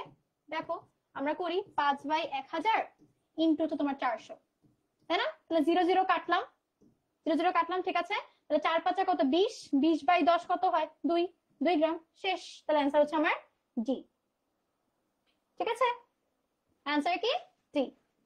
ওকে দেখো অ্যারোমেটিক যৌগে সংযোজন পদ্ধতি প্রক্রিয়া কি? ঠিক আছে, এখন দেখো আমার normally carbon carbon double bond থাকলে, আমার কার্বন কার্বন ডাবল বন্ড থাকে, সেই ক্ষেত্রে আমরা হচ্ছে সংযোজন বিক্রিয়াগুলো পাই হচ্ছে ইলেকট্রোফিলিক। কি বিক্রিয়া পাই? Electrophilic normally. ওকে এক মিনিট দাঁড়াও, ঠিক আছে? তাহলে নরমালি কার্বন কার্বন ডাবল বন্ডে যে সংযোজন বিক্রিয়াগুলো সেগুলো হচ্ছে ইলেকট্রোফিলিক বিক্রিয়া থাকে, কিন্তু benzene carbon carbon double bond থাকা সত্ত্বেও ও একটু এক্সেপশন দেখায়, ও হচ্ছে তোমার ইলেকট্রোফিলিক প্রতিস্থাপন দেয়, ঠিক আছে? ও কি করে? বেনজিন ইলেকট্রোফিলিক প্রতিস্থাপন দেয়, ঠিক আছে? কিন্তু ওর তো সংযোজন বিক্রিয়া দিতে হবে, তাই না? বেনজিন হচ্ছে তোমার ফ্রি রেডিক্যাল সংযোজন বিক্রিয়া দেয়, ফ্রি রেডিক্যাল সংযোজন বিক্রিয়া দেয়। তাহলে তোমার normally carbon carbon double bond গুলো ইলেকট্রোফিলিক সংযোজন বিক্রিয়া দেয়, কিন্তু বেনজিন এক্সেপশন, ও হচ্ছে ফ্রি রেডিক্যাল সংযোজন বিক্রিয়া দেয়, ঠিক আছে? আচ্ছা গুড, তাহলে অ্যান্সার হচ্ছে কি তোমার ফ্রি রেডিক্যাল। ইলেকট্রোফিলিক কারা লিখতেছো? 46 ডি না রে? Correct me if I am wrong. Free radical হবে অ্যান্সার। অ্যান্সার ফ্রি রেডিক্যাল হবে। যদি আমি ভুল থাকে আমাকে কারেক্ট করো। আচ্ছা দেখো, নিচের কোনটা ক্রোমিক অ্যাসিডের মিশ্রণ? এটা একটা মুখস্থ অ্যান্সার, ল্যাবরেটরি নিরাপত্তা ওই চ্যাপ্টার থেকে, মানে কেমিস্ট্রি ফার্স্ট চ্যাপ্টার থেকে। অ্যান্সার কি বলো? এই যে সালফিউরিক অ্যাসিড প্লাস হচ্ছে তোমার পটাশিয়াম ডাইক্রোমেট। হ্যাঁ, 46 এর এ হবে। গুড। ওকে, 47 অ্যান্সার কি বি? এটা একটা মুখস্থ অ্যান্সার। আচ্ছা, নিচে মানুষের শরীরের মধ্যে কোন স্থানে অ্যাসিড পড়ে গেলে তুমি কি করবা? তুমি দিবা হচ্ছে ক্ষার দিবা, তাই না? এখন দেখো, ফার্স্টে ক্ষার তো দিতে হবে। এখন তুমি একটা ধরে অ্যাসিড পড়ছে একটা, এরকম ধরে একটা শক্তিশালী ক্ষার দিলে কি হবে জায়গাটার মধ্যে? এখানে তুই ভাবছিস যে আর একটা শক্তিশালী অ্যাসিড পড়ছে, একটা শক্তিশালী ক্ষার দিয়ে দিই, তাহলে তুই দুইটার মধ্যে বিক্রিয়া করে একটা নিরপেক্ষ লবণ তৈরি করবে। এটা মানব দেহ, এটার মধ্যে নর্মালি তোমার কেমিস্ট্রি বিক্রিয়াগুলো হবে না, ঠিক আছে? তাহলে তুমি এখানে পটাশিয়াম হাইড্রোক্সাইড ঢালতে পারবা না, এটা শক্তিশালী, এটাও ঢালতে পারবা না। আমরা কোনটা ঢালবো? 5% সোডিয়াম বাইকার্বনেট। ওকে, আনসার হচ্ছে বি। ওকে, ঠিক আছে, লেটস মুভ অন। তড়িৎ বিশ্লেষণ কালে কোন আয়নটি আগে চার্জ মুক্ত হবে? তোমার একটা ক্রম আছে, তাই না? একটা আমাদের হচ্ছে ধনাত্মক আয়নের জন্য একটা একটা সিরিয়াল আছে আমাদের তড়িৎ রসায়নের চ্যাপ্টারে, কেমিস্ট্রি সেকেন্ড পেপার 4 চ্যাপ্টারের মধ্যে, এবং ঋণাত্মক আয়নের জন্য একটা আছে। এখন ওইখানের মধ্যে কে আগে মুক্ত হবে, কে পরে মুক্ত হবে? যে যৌগগুলো একদম নিচে আছে, যে আয়নগুলো একদম নিচে আছে, সেগুলো হচ্ছে তোমার একদম সবার আগে মুক্ত হবে, ঠিক আছে? তাহলে সবার নিচে কে আছে বলো? সবার নিচে আছে হচ্ছে আমাদের হাইড্রক্সিল। এখন আপনাদের যদি এটার জন্য কোনো নেমোনিক লাগে, লস প্রজেক্টের গ্রুপের মধ্যে মেনশন দিতে পারেন, বা হচ্ছে যে ডেন্টালের জন্য যে আলাদা টেলিগ্রাম গ্রুপ খোলা হয়েছে সেখানে আপনারা মেনশন দিতে পারেন, আমি দিয়ে দেবো নেমোনিক, ঠিক আছে? আচ্ছা, ওকে, 49 আনসার হচ্ছে ডি। Very good. আচ্ছা, 25 গ্রাম তাপমাত্রায় 14 গ্রাম নাইট্রোজেন গ্যাসের গতিশক্তি কত? আনাদার কোয়েশ্চেন, যেটা আপনার এই যে ডেন্টাল হচ্ছে একটা প্রবলেম হচ্ছে, ডেন্টালে হচ্ছে তোমার হয়তো হাতে করার ম্যাথ মানে একটু থাকে যেগুলো ক্যালকুলেটর লাগে। যেরকম এটা খুব ইজি একটা ম্যাথ, যদি তোমাদের ক্যালকুলেটর থাকতো, অ্যান্সার হচ্ছে তোমার ই ইজ ইকুয়াল টু 3/2 লিখে 3/3 লিখে ফেলছি, 3/2 এন আর টি, ঠিক আছে? তাহলে 3/2 এন মানে হচ্ছে তোমার 14/28, আর হচ্ছে 0.082, আর তোমার টেম্পারেচার দেওয়াই আছে 298, ঠিক আছে? এখন তোমার পক্ষে কোনোভাবেই হয়তো পরীক্ষার হলে এই ম্যাথটা হাতে হাতে করা পসিবল না। আবারও অনুশীলনীর প্রশ্ন অ্যান্সার মুখস্থ করবেন, বিগত বছরের প্রশ্ন অ্যান্সার মুখস্থ করবেন। হাতে হাতে করার মতো তোমার মানে যে বিশেষ করে এই ফ্র্যাকশনটার জন্য তুমি হাতে হাতে করতে পারবে না, ঠিক আছে? সরি, এটা হচ্ছে 8.314 হবে, তো লিটারে লিখে নেই, 8.314। ওকে, হ্যাঁ হ্যাঁ, আচ্ছা, আমি ক্লাসটা শেষ করে মেডোলজি যে মেইন গ্রুপ, সেখানে আমি একটা পোস্ট দিব, সেখানে আমি টেলিগ্রাম লিংকটা পোস্ট করে দিব, সেখানে আমরা ইনশাআল্লাহ সব একদম পরীক্ষা আগ পর্যন্ত কথা বলবো, ঠিক আছে? ওকে, দেখো এখন আমার প্রশ্ন, এটা আমরা একটু আগে একটা ফর্মুলা দেখে দিয়েছিলাম, W is equal two MVS, just ওইটা অ্যাপ্লাই করলে ম্যাথটা হয়ে যাবে। M কি আমাদের সালফিউরিক অ্যাসিডের ভর 98, V কি হবে? V হচ্ছে তোমার 250 সেন্টিমিটার কিউব, যে কথা 250 ml ও সেমি কথা, ঠিক আছে? 250 ml ও সেমি মানে হচ্ছে তোমার 0.25 লিটার। ওকে, তাহলে 0.25 ইনটু তোমার কত দেওয়া আছে 0.1, জাস্ট ম্যাথ করলেই হয়ে যাবে, ঠিক আছে? কিভাবে করবে দেখো, 98 ইনটু 0.25 ইনটু হচ্ছে তোমার 0.1, ঠিক আছে? দেখো 98 ডিভাইডেড বাই তোমার 25, দেখো পয়েন্টের জন্য একটা 1 লিখলাম, পয়েন্টের শেষে কয়টা দিয়ে যাচ্ছে? দুইটা, এর জন্য দুইটা 0 ইনটু হচ্ছে 1/100। অ্যান্সার কত তোমার 1/4, 4 দিয়ে 98 এর কাটবা, তাহলে 10 দিয়ে ভাগ করলে অ্যান্সার হয়ে গেল, ঠিক আছে? আশা করি এগুলো করে করে দেখানো লাগবে না, এগুলো ছোট নাই। হ্যাঁ, আর ধরে করলে হাতে করা যায়, কিন্তু এক্সাক্ট মান পাবা না। তোমার এক্সাক্ট মান দেখো, এখানে যদি পয়েন্টে অনেক কারসাজি আছে, এক্সাক্ট মানটা পেলে ভালো। আর ধরে করতে পারো, সমস্যা নাই। আচ্ছা দেখো, এসটিপিতে গ্যাসের মোলার আয়তন কত? এটা যদি কেউ না পারো, নিজ দায়িত্বে বালতির মধ্যে পানি নিয়ে ডুবে যাও, ঠিক আছে? এটা অ্যান্সার না জানলে। দেখো, এটা বললাম না, নিচের কোনটা অ্যালডোল ঘনীভবন বিক্রিয়া দেয়? অ্যালডোল ঘনীভবন কারা দেয়? যাদের মধ্যে হচ্ছে আলফা হাইড্রোজেন থাকে। কিন্তু আমরা যেহেতু এতগুলো যৌগ মনে রাখি, আমরা জাস্ট 3টা যৌগ মনে রাখবো যারা ক্যানিজারো বিক্রিয়া দেয়, অ্যালডোল ঘনীভবন বিক্রিয়া দেয় না। এই 3টা যৌগ কি কি বলো তো? বলো, এই 3টা যৌগ কি কি? আমি জাস্ট 3টা যৌগ মনে রাখছিলাম, আমি আর কিচ্ছু মনে রাখিনি। Trust me or not. এক মিনিট। ওকে, এই 3টা যৌগ হচ্ছে তোমার যারা ক্যানিজারো বিক্রিয়া দেয়। একটা হচ্ছে তোমার এই যে ঠিক আছে? আরেকটা হচ্ছে এখান থেকেই মনে রাখতে পারো যদিও, আরেকটা হচ্ছে এটা, এবং আমি এটা মনে রাখছিলাম হচ্ছে এইভাবে ফেনল দিয়ে C6H5CHO। এই তিনটা, বা এখানে তোমার এই আইডি বলছে অ্যারোমেটিক যৌগ, এই C6H5 তোমার ফেনল মূলক, একই কথাই। তাহলে দেখো এই তিনটা যৌগ কখনোই অ্যালডো ঘনীভবন বিক্রিয়া দেয় না, এটা দেয় হচ্ছে তোমার ক্যানিজারো বিক্রিয়া। তোমার বইয়ের মধ্যে তিনটা অপশন, তিনটা এক্সাম্পলই আছে, এই তিনটা মনে রাখলে তোমার হয়ে গেল। তাহলে তোমার এই তিনটা ক্যানিজারো বিক্রিয়া দেয়, বাকি যা যা পাবা সবগুলো তোমার কি দিবে, অ্যালডো ঘনীভবন বিক্রিয়া দেবে। অ্যান্সার হচ্ছে তোমার ডি। এবার অন্যভাবে বের করা যায়, তোমার হচ্ছে এখানে দেখো কার্বনের সাথে কি আছে, আলফা হাইড্রোজেন আছে, এই যে আলফা হাইড্রোজেন আছে, এই আলফা হাইড্রোজেনের কারণে তার হচ্ছে কি দেয়, অ্যালডো ঘনীভবন বিক্রিয়া দেয়। ওকে ওকে দেখো, ওকে আমরা যাবো হচ্ছে কত নম্বর কোয়েশ্চেন এখন, নেক্সট কোয়েশ্চেন হচ্ছে 54 নম্বর, ঠিক আছে? আচ্ছা দেখো, তোমার নিচে কোনটা, এইটা টটোমার, টটোমার আরেকটা নাম কি, সেটাকে আমরা বলছি গতিশীল সমানতা বা ইনল সমানতা, মানে একটা ইন থাকবে একটা অল থাকবে, ঠিক আছে, তাই না? আহারে, ওকে দাঁড়াও।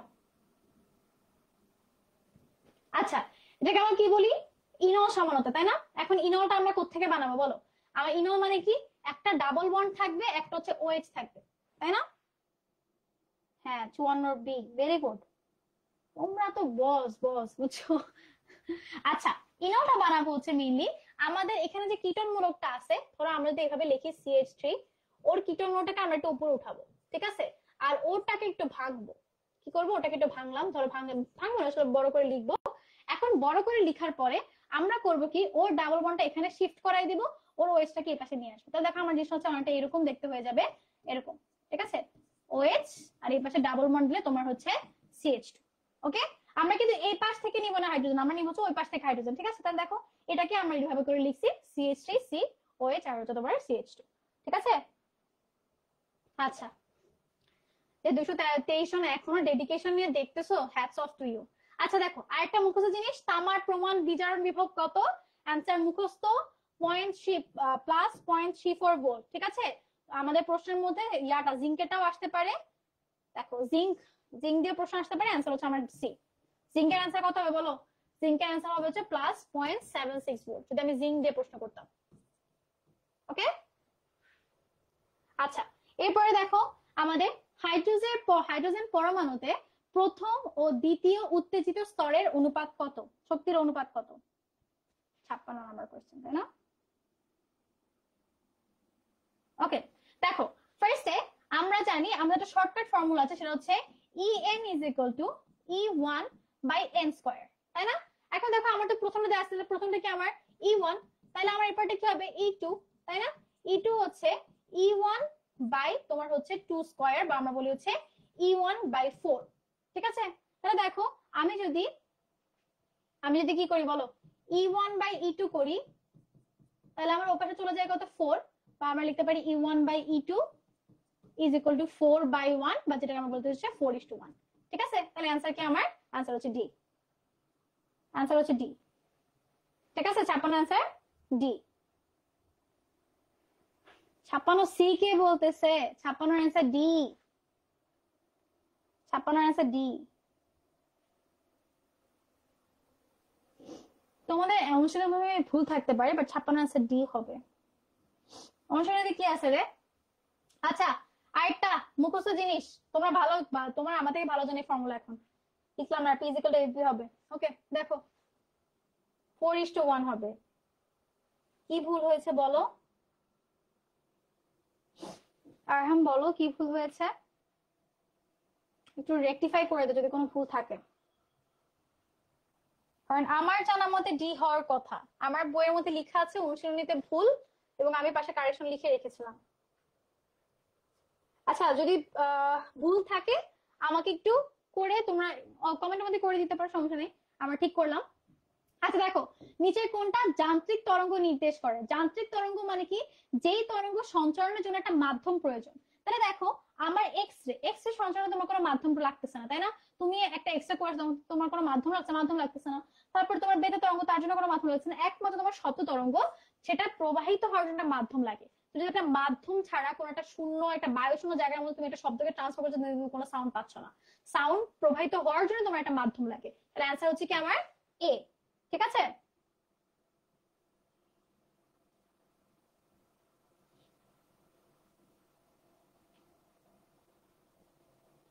আচ্ছা আচ্ছা, আমরা 56 এ পরে আলোচনা করি, আমরা একটু বাকিগুলো অগ্রসর হই।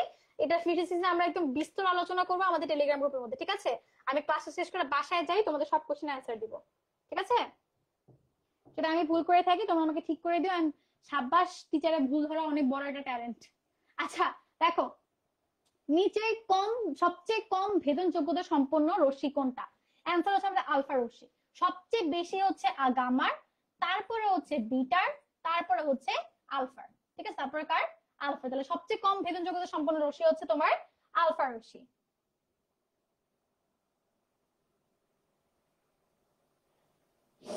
আচ্ছা, এখানে তামান্না জেসি, তোমার নাম জেসি মেবি, তামান্না জেসি ও করে দেখাইছে। আচ্ছা, আমি মেবি মিস করে গেছি, আমি উত্তেজিত ওয়ার্ডটা পড়ি নাই, তাই না? উত্তেজিত ওয়ার্ডটা, আচ্ছা আমি জাস্ট নর্মাল শক্তিস্তর হিসেবে হিসাব করে ফেলেছি। Good good, very good. উত্তেজিত ওয়ার্ডটা আছে এখানে, সাবাস। তাহলে 56 এর অ্যান্সার কিন্তু সি হচ্ছে। ঠিক আছে, এটা অ্যান্সার হচ্ছে সি। কারণ হচ্ছে এখানে একটা ওয়ার্ড আছে যেটা আমি মিস করে গেছি, সেটা হচ্ছে উত্তেজিত বলছে। ঠিক আছে, উত্তেজিত বলছে। 1 নাম্বারটা 2 নাম্বারে যাবে, 2 নাম্বারটা 3 নাম্বারে যাবে। Thank you for correcting me. দেখো, এখানে 1 নাম্বারটা যে 2 নাম্বারে যাবে, তখন আমরা E2 দিয়ে হিসাব করব, E1/2 স্কয়ার বা E1/4। আর এরপর হচ্ছে E3 দিয়ে হিসাব করব, E1/3 স্কয়ার বা E1/9। ঠিক আছে, আরে E1/4। Okay, very good, thank you. আচ্ছা দেখো, এরপর আমরা কোথায় জেনেছিলাম? 59 তো শেষ। 60 নাম্বারটা, 60 নাম্বারটা যদি আপনি না পারেন, সেম কথা, বাসার মধ্যে গিয়ে 1 বালতির মধ্যে পানি দিবেন, পানির মধ্যে ডুবে যাবেন। ঠিক আছে, 60 নাম্বার যদি কেউ না পারে, সেম সেম। ঠিক আছে, অনেক ইজি প্রশ্ন, সি নাম্বার অ্যান্সার। ওকে দেখো, নিচে কোন রঙের বিচ্যুতি বেশি? আমি মনে রাখতাম হচ্ছে এভাবে, বেগুনির বিচ্যুতি বেশি, ব ব ব ব ব ব। ঠিক আছে, বেগুনির বিচ্যুতি বেশি, তাহলে তোমার কোনটা হবে? বেগুনি আনসার। ঠিক আছে, যার তরঙ্গ দৈর্ঘ্য যত কম তার বিচ্যুতি তত বেশি। ওকে, আচ্ছা, কেশফের দ্বিতীয় সূত্র নিচের কোনটা সংরক্ষণ করে রে? কিসব আমরা কিসে ব্যবহার করি? ফিজিক্স না? তো ফিজিক্সে তোমার আধান আধান সংরক্ষণ করার খুব কাজ আছে কেশফের। তাহলে কেশফের দ্বিতীয় সূত্র কোনটা সংরক্ষণ করে? তোমার শক্তি। হ্যাঁ, গুড, এখনো এনথুজিয়াস্ট, সবাই মিলে অ্যান্সার দিচ্ছে, ভেরি গুড। তাহলে কিশফের সেকেন্ড ল তোমার শক্তিটাকে প্রিজার্ভ করে। আচ্ছা, এরপরে দেখো 63, পজিট্রনের ভর কোন কণার ভরের সমান? পজিট্রন আসছে কার থেকে?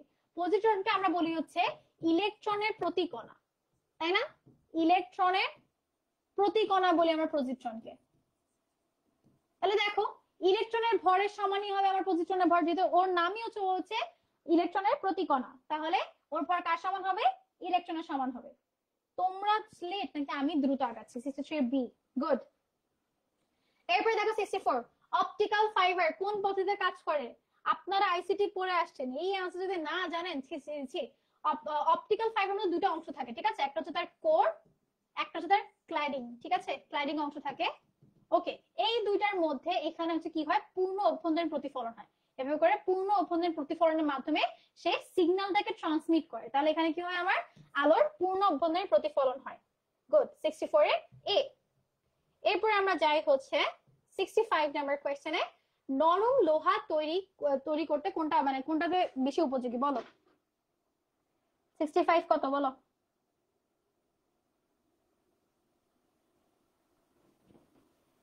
আচ্ছা, নরম লোহার চৌম্বকত্ব খুব কম থাকে, তুমি তার ইজিলি তার চৌম্বকত্ব বা হিস্টেরিসিস লুপটাকে খুব কমিয়ে আনতে পারো। এই জন্য তুমি নরম লোহাটাকে অস্থায়ী চুম্বকের মধ্যে ব্যবহার করতে পারো, যাতে ওর চৌম্বকত্ব কিছুক্ষণ পর থাকতেও পারে, নাও থাকতে পারে। এই জন্য আমরা নরম লোহাতে ইউজুয়ালি কোনটাতে অস্থায়ী চুম্বক আছে, নরম লোহা ব্যবহার করি। ঠিক আছে, ওকে দেখো, এখন আমরা যাই হচ্ছে 66 নম্বরে, কেন্দ্রমুখী বল দ্বারা কৃত কাজ কিরকম হবে? কেন্দ্রমুখী বল কি? তোমাকে যেটা কেন্দ্রের দিকে টানতেছে, তাই না? এখন যদি তোমার ধরো কেন্দ্রমুখী বল দ্বারা একদম ধরো আমার হচ্ছে এই যে মাঝখানে নিউক্লিয়াস, সাপোজ এখানে যে মাঝখানে নিউক্লিয়াস, এবার হচ্ছে ইলেকট্রন ঘুরতেছে। এখন কেন্দ্রমুখী বল যদি টেনে কাছে নিয়ে আসে তাহলে কি হবে বলতো, যে ও একদম নিউক্লিয়াসের উপর পতিত হবে না। এখন আমার নিউক্লিয়াসের পতিত হলে আমার পুরোপুরি মানে কি পরমাণুর ধারণাই ধ্বংস হয়ে গেল। তাহলে কি হয়, কেন্দ্রমুখী বল দ্বারা কৃত কাজ, ও যেই বলে টানতেছে তাকে ঠিক উল্টা একটা বলে তাকে ফেরত দিচ্ছে, তাই না? তাহলে ওকে একটা বলে কেন্দ্র থেকে টানতেছে, কেন্দ্রের বিমুখী বলে তাকে আবার ফেরত দিচ্ছে। তাহলে এখানে মোটামুটি তোমার কাজটা কি হচ্ছে, শূন্য হচ্ছে, কারণ সে কোনোভাবে এখানে আসতেছে, যে তার নিজের জায়গার মধ্যে আসছে, তাই না? তাহলে তোমার কেন্দ্রমুখী বল দ্বারা কৃত কাজ কি হবে, শূন্য হবে। ঠিক আছে, কি হবে, শূন্য। কেন্দ্রমুখী বল দ্বারা কৃত কাজ শূন্য। ঠিক আছে, ওকে। ইলেকট্রনের নিম্ন কক্ষপথ থেকে উচ্চ কক্ষপথে গেলে কি হবে? ইলেকট্রন তার মানে শক্তি স্তর চেঞ্জের মাধ্যমে দুইটা কাজ করে। যখন সে হায়ার লেভেল থেকে লোয়ার লেভেলে আসছে, দেখো তুমি উপর থেকে নিচের দিকে নামলে সে কি করবে, শক্তিকে বিচ্ছুরিত করবে না, সে শক্তিকে ছড়াই দিবে না। কিন্তু যখন সে একটা সিঁড়ি থেকে, ধরো তুমি কষ্ট করে, এটা একটা সিঁড়ি, এটা একটা সিঁড়ি, যখন এই সিঁড়ি থেকে সেটা কষ্ট করে উঠবে তখন তোমার মনে হবে তোমার শক্তি আরো কমে গেছে। তাহলে তোমার যখন নিচে থেকে উপরে ওঠো তখন তোমার কি হয়, শক্তি শোষণ হয়। আর যখন তুমি উপর থেকে একদম নিচে দিকে নামতেছো গ্র্যাভিটির টানে, আরে আরামসে নাম, তখন তোমার শক্তির বিচ্ছুরণ হচ্ছে। ঠিক আছে, আচ্ছা তাহলে 67 आंसर কি সি। এরপর 68, এটা খুবই ইজি। পরিবর্তী চৌম্বক ফ্লাক্স। পরিবর্তী চৌম্বক ফ্লাক্স মানে কি, তুমি একটু পর পর ভোল্টেজটাকে চেঞ্জ করে তার ভিতর যে চৌম্বকত্বটা সৃষ্টি করছে সেটা তুমি চেঞ্জ করতে পারছো। ঠিক আছে, তাহলে পরিবর্তী চৌম্বক ফ্লাক্স দ্বারা বদ্ধ কুণ্ডলীর তড়িৎচালক শক্তি আবিষ্ট করতেছো, মানে তুমি একটু ভোল্টেজ চেঞ্জ করে ওই বদ্ধ কুণ্ডলীর মধ্যে তুমি একটা ধরনের তড়িৎচালক বলটাকে তুমি ওর মধ্যে আবদ্ধ করে রাখছো বা আবিষ্ট করছো। একে আমরা কি বলি, একে আমরা বলা হচ্ছে পারস্পরিক আবেশ। ঠিক আছে, কারণ তুমি পারস্পরিক একটা কি বলবো, একটা প্রভাবে আরেকটাকে আবিষ্ট করছে, নাম দিয়ে কি আমরা পারস্পরিক আবেশ। ঠিক আছে, ওকে। এরপরে সামনে আগাই 69 নাম্বার কোয়েশ্চেন কি বলেছে, আনুভূমিকের সাথে 45 ডিগ্রি কোণে তোমার একটা বস্তুকে নিক্ষেপ করা হলো, বস্তুটা কত আনুভূমিক দূরত্ব অতিক্রম করবে? ঠিক আছে, এখন এটার অ্যান্সার হয়তো তোমরা অনেকে জানো, খায়রা উচ্চতা 4 গুণ। এটা কিভাবে আসে আমরা সেটা দেখে আসি। যদি তোমাদের কি বলবো, আমির স্যারের বইয়ের 3rd নাম্বার চ্যাপ্টারে এটার অ্যান্সার দেওয়া আছে, তারপর আমরা করে আসি। বলো, করে আসি চলো। কত নম্বর প্রশ্ন, তোমার 69 নাম্বার, তাই না? আচ্ছা 1 মিনিট দাঁড়াও, আমরা করি। আচ্ছা দেখো, এটা আসে হচ্ছে যে তোমার কত অ্যাঙ্গেল কত দেওয়া আছে, অ্যাঙ্গেল থিটা যেগুলো আমরা দেওয়া আছে হচ্ছে 45 ডিগ্রি, তাই না? তাহলে r ইজ ইকুয়াল টু, বা আমার প্রক্ষেপণ সীমা r is equal to u square sin 2 theta বা 2 into 45 degree divided by g। ঠিক আছে, তাহলে sin 90 মানে কত, 1। তাহলে আমার এটা কত হয়ে যায়, u স্কয়ার বাই g হয়ে যায়, তাই না? আর h ইজ ইকুয়াল টু তোমার u square sin square theta divided by 2g, মানে এটা হচ্ছে আমার সর্বোচ্চ উচ্চতা। ঠিক আছে, আচ্ছা তাহলে দেখো u স্কয়ার ইনটু লাগবে না, একই কথা, sin স্কয়ার 45 ডিভাইডেড বাই কত, 2g। sin স্কয়ার sin 45 মান কত, 1/√2, তাহলে স্কয়ার হয়ে হবে হচ্ছে তোমার 1/2, তাই না? 1/2 ডিভাইডেড বাই 2g, তাহলে u স্কয়ার বাই 4g। দেখো তোমার এখানে u স্কয়ার, তাহলে আমরা এটা আলাদা করে লিখি, 1/4 ইনটু তোমার u স্কয়ার বাই g, তাই না? u স্কয়ার বাই g মানে কি পাইছি এখানে আমরা r, তাহলে 1/4 ইনটু r। ঠিক আছে, তাহলে h is equal two 1/4 into r, তাহলে r is equal two 4h। তাহলে আমার অ্যান্সার কত? ঠিক আছে, আশা করি আপনাদের জন্য ক্লিয়ার, বুঝছো? যদি এটা করার কোনো দরকার ছিল না, কেন করলাম জানি না, আমাদের বইয়ের মধ্যে এটা পুরোপুরি প্রমাণ আছে। ওকে দেখো 69 চলে আসছে, আশা করি আপনারা বুঝছেন। ক্লিয়ার না? 69 নাম্বারটা ক্লিয়ার না? কেউ কোনো কমেন্ট করছে না, বুঝতেছি না ক্লিয়ার কিনা। আচ্ছা দেখো মুছে দিলাম, আবার পরে টেনে দেখো। তাহলে আমার 69 অ্যান্সার হচ্ছে বি। 70 নাম্বার, ইলেকট্রনের সাথে ফোটনের তরঙ্গ দৈর্ঘ্যের পরিবর্তনকে বলা হয় কি, কম্পটন প্রভাব। ফিজিক্সের ক্ষেত্রে অনেক বড় বড় বড় বড় সংখ্যা তোমার মুখস্থ করা লাগবে, যে পিচ্ছি পিচ্ছি সংখ্যাগুলো আছে, সার সংখ্যা বা যেখানে ছোট ছোট সংখ্যাগুলো প্রত্যেকটা তোমার জন্য খুব ইম্পর্টেন্ট। ফিজিক্সের ক্ষেত্রে ছোট ছোট সংখ্যাগুলো একদম ছোটস্থ মুখস্থ করে ফেলবা। ঠিক আছে, ওকে ক্লিয়ার। তাহলে আমার এটা অ্যান্সার কি, অ্যান্সার হচ্ছে কম্পটন প্রভাব। এখানে বোঝানোর কিছু নাই, একদম ফিজিক্স ছোট ছোট সবগুলো সংজ্ঞা অবশ্যই অবশ্যই মুখস্থ থাকবে, এগুলো থেকে প্রচুর প্রশ্ন আসে। 70 গুড। ওকে দেখো 71, এটাও একটা মুখস্থ জিনিস। তোমরা কেপলারের 3টা সূত্রই জানো। কেপলার 3টা সূত্র কি বলে? তোমার পর্যায়কাল হচ্ছে গ্রহের আবর্তনকালের ঘনের সমানুপাতিক। তাহলে টি স্কয়ার সমানুপাতিক আর কিউ। आंसर হচ্ছে আমার সি। এটা তোমাদের মুখস্থ आंसर। ওকে, 2 মিটার তরঙ্গ দৈর্ঘ্যের একটা তরঙ্গের বেগ আমরা জানি ফর্মুলা হচ্ছে v f ল্যামডা। তাহলে দেখো আমার কাছে কি চাইছে? f চাইছে। f মানে হচ্ছে তোমার v বাই ল্যামডা। v হচ্ছে তোমার 300, ল্যামডা হচ্ছে তোমার 2, তাহলে 300 বাই 2 হচ্ছে তোমার 150। आंसर হচ্ছে 150 হার্টজ। 150 হার্টজ করে সি নাম্বার आंसर। ঠিক আছে, 71 এর সি। Very good. 72 এর সি। আশা করি আপনারা বুঝছেন। আমরা সামনে আগাই। ওকে, কৌণিক ভরবেগের পরিবর্তনের হার সবসময় মনে রাখবা যে এই যে তোমার কৌণিকের চ্যাপ্টার গুলা, মানে 4 নম্বর চ্যাপ্টারটা ফিজিক্যাল নিউটনের বলবিদ্যা, এর সাথে তোমার নিউটনের নরমাল সূত্রগুলো খুব মিল আছে। তোমার নিউটনের দ্বিতীয় সূত্র কি বলে? যে তোমার প্রযুক্ত বলের যে হারটা সেটা হচ্ছে তোমার ভরবেগের পরিবর্তনের হারের সমানুপাতিক। তাহলে তোমার কৌণিক ভরবেগের পরিবর্তন, কৌণিক ভরবেগকে আমরা ধরে নিই নরমাল ভরবেগ। তাহলে ওইখানে আমার কি ছিল? বল। আর আমরা জানি বলের পরিবর্তে আমরা নিউটনের বলবিদ্যার ক্ষেত্রে একটা টার্ম ইউজ করছিলাম হচ্ছে টর্ক। তাহলে তোমার কৌণিক ভরবেগের পরিবর্তন হার কার সমান হবে? টর্কের সমান হবে। আর যদি শুধুমাত্র ভরবেগের পরিবর্তনের হার কার সমান হবে? বলের সমান হবে। ঠিক আছে, এই কয়েকটা জিনিস সিং করে মনে রাখবা। ওকে, নেক্সট যাই হচ্ছে নিচের কোনটা দ্বারা আলোর আর তরঙ্গ প্রকাশিত হয়? তোমরা বলো। এটা অ্যান্সারও মুখস্থ। যদি এটা হচ্ছে একটু কি বলবো, তোমাদের বইয়ের মধ্যেই জেনে রাখার মধ্যে একটু প্যাচ আছে, জেনে রাখা এবং অনুশীলনের মধ্যে আলাদা আলাদা অ্যান্সার। ওকে, এর অ্যান্সার হচ্ছে তোমার সমবর্তন হবে। ঠিক আছে, সমবর্তন হবে। ওকে, দেখো এরপরে কোয়েশ্চেন, নিচের কোনটার দৈর্ঘ্যের সর্বাপেক্ষা ছোট, মানে কোনটা সবচেয়ে ছোট এককে আমরা প্রকাশ করতে পারি? বলো। 73C। ওকে ওকে, দেখো 1 মিনিট।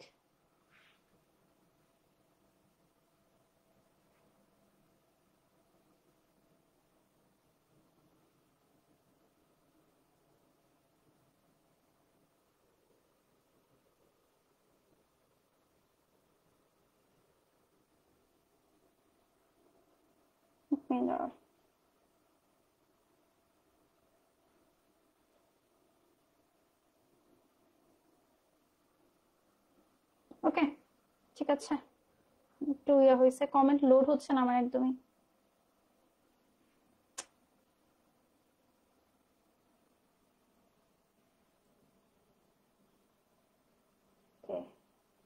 ওকে, ক্লিয়ার। আচ্ছা দেখো, ফার্স্ট আমার অ্যাংস্ট্রম। অ্যাংস্ট্রম মানে হচ্ছে তোমার 10 ইনভার্স 10। মিলিমিটার মানে হচ্ছে তোমার 10 ইনভার্স 9। এটা মানে হচ্ছে তোমার 10 ইনভার্স 9। একমাত্র তোমার অটোমিটার, এটা হচ্ছে তোমার 10 ইনভার্স 18। তাহলে সবচেয়ে ছোট একক কোনটা? অ্যান্সার হচ্ছে সি। ঠিক আছে, আচ্ছা এখন আমরা চলে যাই আমাদের ফিজিক্স, কেমিস্ট্রি, বায়োলজি শেষ। আমরা একটু জিকে পার্টে যাব আগে, তারপর আমরা যাবো হচ্ছে ইংলিশে। আচ্ছা, জিকে নিয়ে যেহেতু এটা গত বছরের প্রশ্ন, তুমি দেখবে ম্যাক্সিমাম প্রশ্ন আসছে হচ্ছে তোমার মুক্তিযুদ্ধ থেকে। ঠিক আছে, এবং মোটামুটি তুমি বলতে পারো যে বঙ্গবন্ধু রিলেটেড ইনফরমেশন বেশি আসছে। তো এখন কি হবে? এখন তুমি যেহেতু মেডিকেল ভর্তি পরীক্ষাতে 24-25 প্রশ্ন দেখে ফেলেছো, দেখছো মুক্তিযুদ্ধ থেকে এখনো প্রশ্ন আসে, এবং মুক্তিযুদ্ধ থেকে প্রশ্ন আসাটাই খুবই নর্মাল। ঠিক আছে, তোমার ইন্টারন্যাশনাল থেকে মাত্র একটা নাকি 2টা কোশ্চেন আসছে। এই একটা 2টা কোশ্চেন তুমি যদি অনেক পড়ে যাও, নাও কমন নাও পেতে পারো, কমন পেতে পারো। ঠিক আছে, এখন আপুর পরামর্শ হচ্ছে কি, আমি যেহেতু জিকের ব্যাপারে আছি, জিকের দায়িত্বে আছি, তো আমি তোমাকে বলবো মুক্তিযুদ্ধ টপিকটা খুব ভালো করে পড়েছো। জাস্ট বঙ্গবন্ধু রিলেটেড কোনো ধরনের ইনফরমেশন তোমার পড়া লাগবে না। শেখ মুজিবের ফ্যামিলি রিলেটেড কোনো ইনফরমেশন তোমার পড়া লাগবে না। বাকি এর বাদ বাকি যত ইনফরমেশন আছে মুক্তিযুদ্ধ রিলেটেড সব পড়বা। ঠিক আছে, আমি এখানে প্রশ্ন সলভ করার সাথে কিছু ইম্পর্টেন্ট টপিক বলে যাব, সেগুলো একটু ভালো করে এমফাসাইজ করবো। এবং সেই সাথে যে রিসেন্ট ইনফরমেশন আছে, রিসেন্ট ইনফরমেশন কোন জায়গা থেকে সেটা একটা প্রশ্ন সিক্রেট সেশন থেকে পড়তে পারো। যেহেতু ডেন্টাল প্রশ্ন ধরে নিয়ে তুমি জানুয়ারি ফেব্রুয়ারির মধ্যে তৈরি করা হয়েছে, তাহলে তুমি হচ্ছে জানুয়ারি এবং ফেব্রুয়ারি যে কারেন্ট অ্যাফেয়ার্স, সেই কারেন্ট অ্যাফেয়ার্স গুলো কিনে নিয়ে জাস্ট নিজের বাসার মধ্যে 2-3 বার করে রিডিং দাও। তোমার যে লাইনগুলো ইম্পর্টেন্ট মনে হচ্ছে সেগুলো একটু দেখে যাও। ঠিক আছে, ওকে, আশা করি তোমাদের ক্লিয়ার। ওকে, দেখো ফার্স্টে কত সালে মাস্টারদা সূর্য সেনকে ফাঁসি দেওয়া হয়? আচ্ছা, প্রাচীন বাংলা শাসন আমল থেকে এই যে বাংলার যে ইতিহাসগুলো কে কবে কি করেছে সালগুলো একটু মনে রাখার চেষ্টা করবা। কার শাসন আমলে কি কি হয়েছে বা কোন কোন উল্লেখযোগ্য জিনিস আছে, মানে মোটামুটি না এই ক্ষেত্রে প্রাচীন বাংলার ক্ষেত্রে তোমার প্রশ্ন সলভ করলে হয়ে যাচ্ছে। বিগত বছর যত ভার্সিটি চাকরি যত প্রশ্ন সবগুলো সলভ করে যাবা। ঠিক আছে, অ্যান্সার হচ্ছে এ, 1934 সূর্যোদয় মাস্টারদা সূর্য সেনকে ফাঁসি দেওয়া হয়। আচ্ছা, শহীদ আসাদ দিবস পালিত হয় কত তারিখে? শহীদ আসাদকে মারা হয় হচ্ছে 20 জানুয়ারি, এবং তার নাম, তার স্মৃতি রক্ষার্থে এই আইয়ুব গেটকে নাম চেঞ্জ করে দেওয়া হয় আসাদ গেট। অ্যান্সার হচ্ছে তোমার সি। ঠিক আছে, এখানে বোঝানোর কিছু নাই, মুখস্থ, শুধু মুখস্থ। ওকে, দেখো এখন আসি আমরা যে এই যে দেখো একটা একটা ইম্পর্টেন্ট ইনফরমেশন, বিশ্ব ব্যাংক কোন তারিখে বাংলাদেশকে নিম্ন মধ্যম আয়ের দেশ হিসেবে তালিকাভুক্ত করে? কারণ আগে বাংলাদেশকে খুবই নিম্নবিত্ত দেশ মনে করা হতো, পরবর্তীতে একটু আপডেট হয়ে নিম্ন মধ্যম আয়ের দেশে এসেছে। তো এই যে এই ইনফরমেশন গুলো এগুলো খুব ইম্পর্টেন্ট। বাংলাদেশ রিলেটেড, যেহেতু তোমাদের একটা বাংলাদেশ টপিক আছে, বাংলাদেশ রিলেটেড যত ইনফরমেশন সবগুলো তোমার জন্য জানা লাগবে। ঠিক আছে, ঠিক আছে। আচ্ছা, 78B, ভেরি গুড। 1 জুলাই 2015।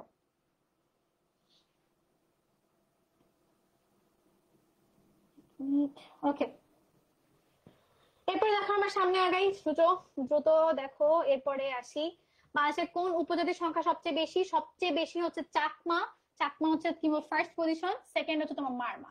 তো দেখো উপজাতি থেকে তোমার মোটামুটি জানা লাগবে, উপজাতি থেকে যে ইনফরমেশন জানা লাগবে সেটা হচ্ছে কোনটা সংখ্যায় বেশি, কোন অঞ্চলে কারা কারা থাকে, যেগুলো বিশেষ নর্মালি প্রশ্নে আসে, এবং সেটা হচ্ছে কার ধর্ম, কোনটা ধর্ম। নর্মালি সবাই বেশি হচ্ছে বৌদ্ধ ধর্মে থাকে, কিছু থাকে সনাতন ধর্মে, মুসলিম খুব কম থাকে, ধরো পাঙ্গনরা মুসলিম। এই মুসলিম যে একটা দুইটা আছে, এদের নামটা একটু মনে রাখলেই হবে। ওকে, আচ্ছা, এরপরে দেখো আমরা সামনে আগাই। এই যে 1954 সালে প্রাদেশিক নির্বাচনে যুক্তফ্রন্টের নির্বাচনী প্রতীক কি ছিল? এখন এই প্রশ্নটা আসার সম্ভাবনা খুবই কম, কারণ তখন যুক্তফ্রন্টের মধ্যে আওয়ামী লীগের প্রভাব বেশি ছিল। তখন তাদের প্রতীক ছিল হচ্ছে নৌকা। তুমি ধরে না এই প্রশ্নটা এখন জীবনে কোনোদিন আসবে না, এই প্রশ্ন তোমার এখন পড়াও লাগবে না। ঠিক আছে, আচ্ছা, এরপরে দেখো 81 নম্বরে, বাংলাদেশের মুদ্রা টাকা, মুদ্রা হিসেবে টাকা কোন তারিখে চালু হয়? মানে আগে তো সব ছিল কয়েন টয়েন দিয়ে মোটামুটি বিজনেস করা হতো, বা বাংলাদেশে কিছু ছিল না, এবং সেটা চালু হয় কবে? 4 মার্চ 1972। দেখো এটাও কিন্তু মোটামুটি তোমার একটা মুক্তিযুদ্ধ রিলেটেড একটা ইনফরমেশন, মুক্তিযুদ্ধের পরবর্তী দেশ গঠনের ক্ষেত্রে কি কি করা হয়। দেখো এই ইনফরমেশন তোমার জন্য ইম্পর্টেন্ট, একেবারে মুক্তিযুদ্ধ বাদ দিয়ে চলে যাবে এমন করা যাবে না। ঠিক আছে, এটা অ্যান্সার কি? 4 মার্চ 1972। ওকে, দেখো 82 নম্বরে, মুক্তিযুদ্ধে সর্বশেষ শহীদ হন কোন বীরশ্রেষ্ঠ? বলো, এগুলো না জানলে মারবো ধরে। দেখছো, তোমার বাবা আপু মুক্তিযুদ্ধ এখন কি পড়বো, মুক্তিযুদ্ধ এখন কি পড়বো? তোমার বীরশ্রেষ্ঠরা কি মুক্তিযুদ্ধের বাইরে? বলো তো, ওদেরকে বাদ দিয়ে মুক্তিযুদ্ধ হবে? তাহলে বঙ্গবন্ধু বাদ দেয় যত মুক্তিযুদ্ধ ইনফরমেশন আছে সবগুলো তোমার জন্য ইম্পর্টেন্ট। ওকে, ঠিক আছে। অ্যান্সার হচ্ছে তোমার মহিউদ্দিন জাহাঙ্গীর। মহিউদ্দিন জাহাঙ্গীরকে পরবর্তী 2006 সালে এনে বাংলাদেশে কবর দেওয়া হয়। আচ্ছা, দেখো এরপরে দেখো বিশেষের মধ্যে কে নব, দেখছো বিশেষ থেকে দুইটা প্রশ্ন আসে। তাহলে দেখো এই যে বঙ্গবন্ধু ছাড়াও যে মুক্তিযুদ্ধের ইতিহাস আছে দেখতেছো, জাস্ট এই বিশেষ থেকে তোমার দুইটা প্রশ্ন আসে।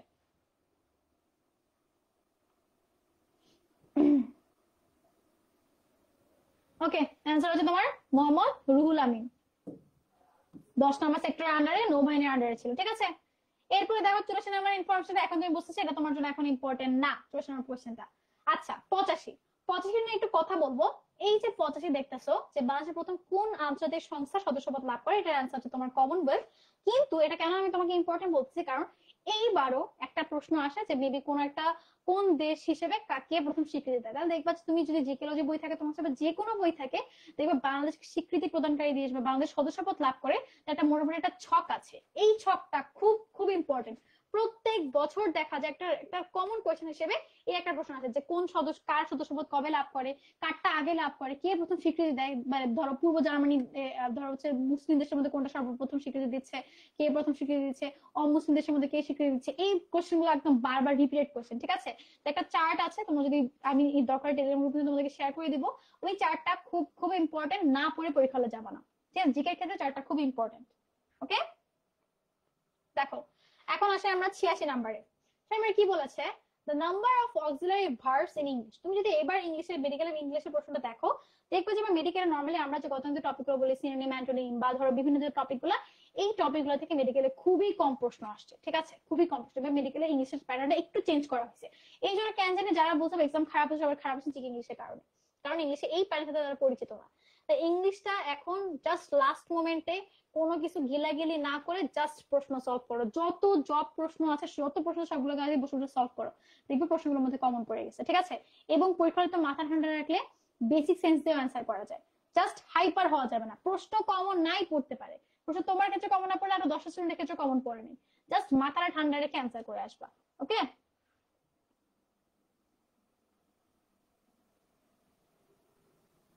না ফারিয়া, জাস্ট সুমাইয়া আক্তার, এই যে সড়ক টরক একটা দুইটা প্রশ্ন দেখো তোমার হচ্ছে, তুমি ঠিক রাখো জিকে ইংলিশের ক্ষেত্রে ধরো আমি যখন প্রিপারেশন নিতাম, আমি ধরে নিতাম যে আমাকে হচ্ছে মোটামুটি 80, ঠিক আছে, আমি জিকে ইংলিশের ওই 25 মার্কের মধ্যে 20 মার্ক কেটেই ধরে রাখতাম যে আমাকে এই 80 ইনশিওর করতে হবে, আমি বাকি 80 পারি কিনা।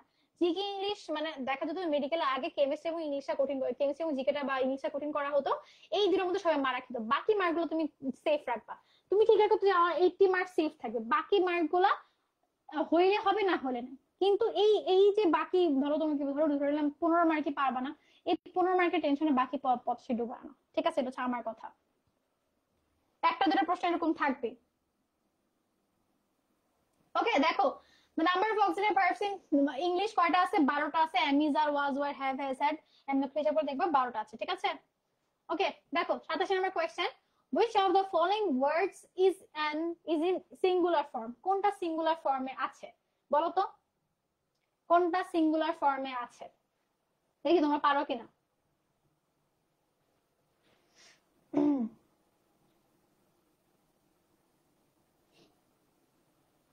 আচ্ছা দেখো, এজেন্ডা, এজেন্ডার সিঙ্গুলার ফর্ম হচ্ছে এজেন্ডাম, বানানি ভুল হচ্ছে, দেখো এজেন্ডাম, ঠিক আছে। ফর্মুলা সিঙ্গুলার ফর্ম হচ্ছে ফর্মুলা, অক্সিলারি ফুল ফর্ম হচ্ছে, আমি যদি ভুল লিখে থাকি 1 মিনিট দাঁড়াও, 1 মিনিট,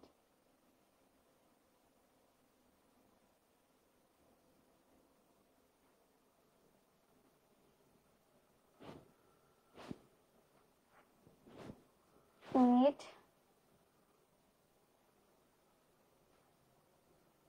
ওকে হ্যাঁ ঠিকই লিখেছিলাম, এটা হচ্ছে অক্সিলারি ফুল ফর্ম, আর এটা হচ্ছে তোমার যদি প্লুরাল করতে প্লুরাল ফর্ম হতো, এটা হচ্ছে তোমার প্লুরাল ফর্ম, ঠিক আছে, এটা হচ্ছে প্লুরাল। তাহলে একমাত্র ও হচ্ছে আমার সিঙ্গুলার ফর্মে আছে। এই যে সিঙ্গুলার প্লুরাল এগুলো কিন্তু বিসিএস এর প্রশ্ন, একদম কমনলি প্রশ্ন, এগুলো একটু ভালো করে সলভ করবা, ঠিক আছে। ওকে দেখো আমাদের 88 নাম্বার কোয়েশ্চেন, পারপেচুয়াল মানে কি? পারপেচুয়াল ওয়ার্ডটা মানে হচ্ছে এভারলাস্টিং। থাকে না কিছু মানুষের যে থাকে না যে এভারলাস্টিং ভালোবাসা যায়, পারপেচুয়াল লাভ, হ্যান ত্যান অনেক কিছু, বাট জীবনে দুনিয়াতে পৃথিবীতে কিছুই আসলে পারপেচুয়াল না, সবকিছুই টেম্পোরারি, সাময়িক, সাময়িক ভালো লাগা, সাময়িক সবকিছু। তো দেখো এই পারপেচুয়াল, পারপেচুয়ালের মিনিং হচ্ছে পার্মানেন্ট, এভারলাস্টিং, জেনুইন, যেটা আজকাল পাওয়া যায় না। তার তিনটা অপশনই ভুল। এখনকার ভালোবাসা যেটা সেটা হচ্ছে মোমেন্টারি, এই ভালো লাগে এই এই সেই এই পর্যন্ত, ঠিক আছে। তাহলে পারপেচুয়াল অ্যান্টোনিম হচ্ছে তোমার মোমেন্টারি। ওকে, এরপরে দেখো next question, 89 number question, choose the correctly spelled word, বলো কোনটা। এখন স্পেলিং এর ক্ষেত্রে, স্পেলিং এর তোমাদের মোটামুটি আমার নিজেরও খুব আটকাতো, আমি স্পেলিং করতাম কি, যেভাবে ধরো থাকে না অনেক পজ ভাবে উচ্চারণ না করে একটু ব্যাকাতারা ভাবে উচ্চারণ করে, আমি সবসময় স্পেলিং লিখে লিখে পড়তাম, ঠিক আছে, যে স্পেলিং লিখে লিখে পড়লে খুব ভালো মনে থাকে। আচ্ছা তাহলে এটার অ্যান্সার কি, এটা হচ্ছে তোমার রেন্ডেসবাস। তোমরা জানো রেন্ডেসবাস মানে কি? দেখবে কি যখন একটা আননোন ওয়ার্ড পাচ্ছো, এই আননোন ওয়ার্ডটার মিনিং একটু জেনে রাখার চেষ্টা করবা, ঠিক আছে, দেখবে যে এটা থেকে একটা প্রশ্ন চলে আসছে হয়তো। আচ্ছা এই রেন্ডেসবাসের মানে হচ্ছে অ্যাপয়েন্টমেন্ট বা একটা মিটিং বলতে পারো, ঠিক আছে। তো দেখবা যে এটা থেকে হয়তো তুমি একটা সিনোনিম অ্যান্টোনিম কমন পেয়ে গেছো, বা ধরো এরকম একটা চলে আসলো প্রশ্ন যে কোনটা এটার মিনিং, এরকম।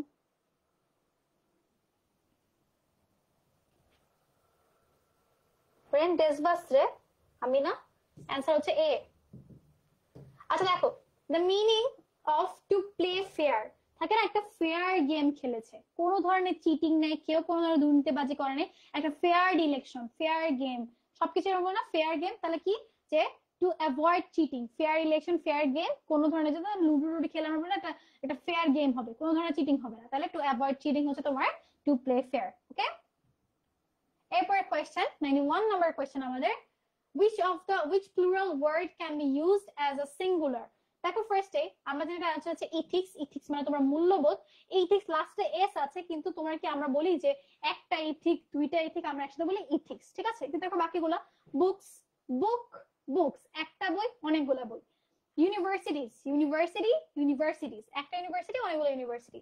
প্রিন্সেস প্রিন্স একটা প্রিন্স, প্রিন্সেস মানে হচ্ছে অনেকগুলো প্রিন্স হতে পারে। তাহলে আমার অ্যান্সার কি? অ্যান্সার হচ্ছে এ। ঠিক আছে, ওকে। এবার 92 number, a person who is indifferent to both pleasure and pain। মানে একটা মানুষ এমন থাকে না, কিছু মানুষ ধরো ওর সুখেও কান্না আসে, সুখেও হাসি আসতেছে না, দুঃখেও কান্না আসতেছে না, একদম পাথর হয়ে গেছে, বিমূর্ত হয়ে গেছে, এদিকে আমি বলেছি স্টয়িক। ঠিক আছে, কি বলি? স্টয়িক। তাহলে অ্যান্সার হচ্ছে আমার ডি, যে এদের খুশিতেও কিছু আসে না, দুঃখেও কিছু আসে না। ওকে, আমার মাঝে মাঝে নিজেকে একদম স্টয়িক ফিলিং হয়, যে কিছুই ফিল হচ্ছে না, খারাপও লাগছে না, ভালো লাগতেছে না। ওকে, দেখো, education is the most pressing need of the time। pressing need, দেখো need মানে হচ্ছে তোমার একটা নাউন, একটা দরকার, খুবই আর্জেন্ট একটা দরকার। তাহলে দরকারকে একটা নিড নিয়ে আসছে নাউন, নাউনকে মডিফাই করছে, নাউনকে আরো কি বলবো একটু আপগ্রেড করতেছে, সেটা কি আমার এই প্রেসিং ওয়ার্ডটা। তাহলে ও যেহেতু নাউনকে মডিফাই করছে, একটা অ্যাডজেক্টিভ। ঠিক আছে, এখন অ্যাডজেক্টিভ তো বুঝলাম, আমরা হয়তো একে পার্টিসিপল বলে চালাই দিতে পারতাম, বাট পার্টিসিপল কি অপশন আছে?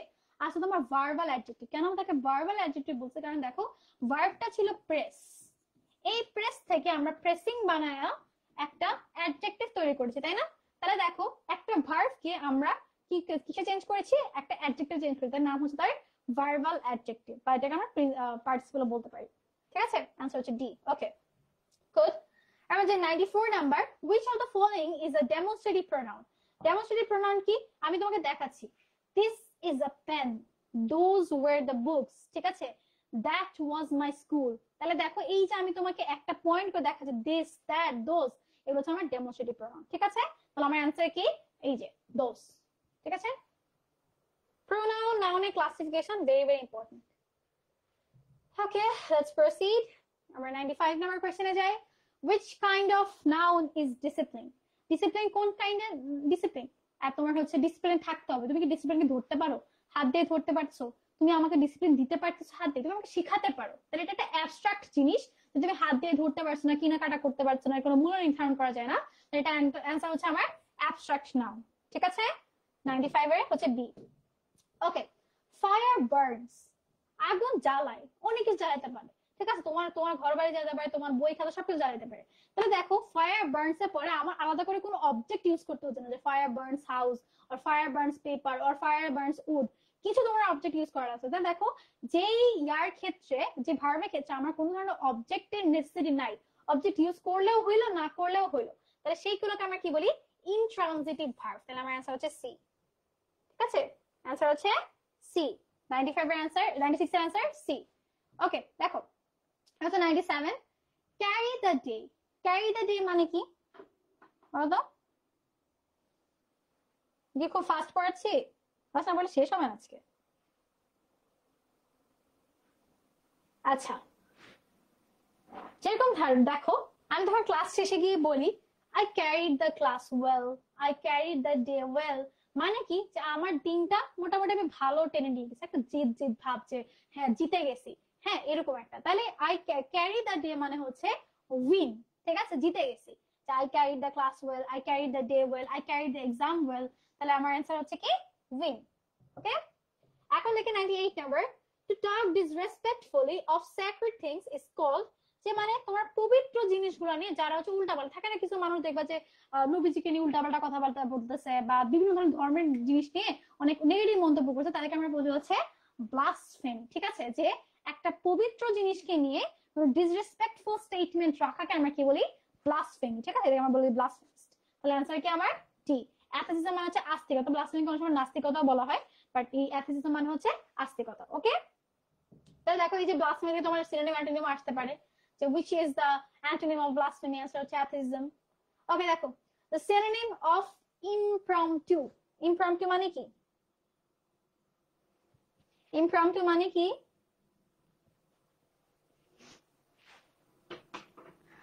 ওকে, আমরা একদম শেষ পর্যায়ে চলে আসছি, তাই না?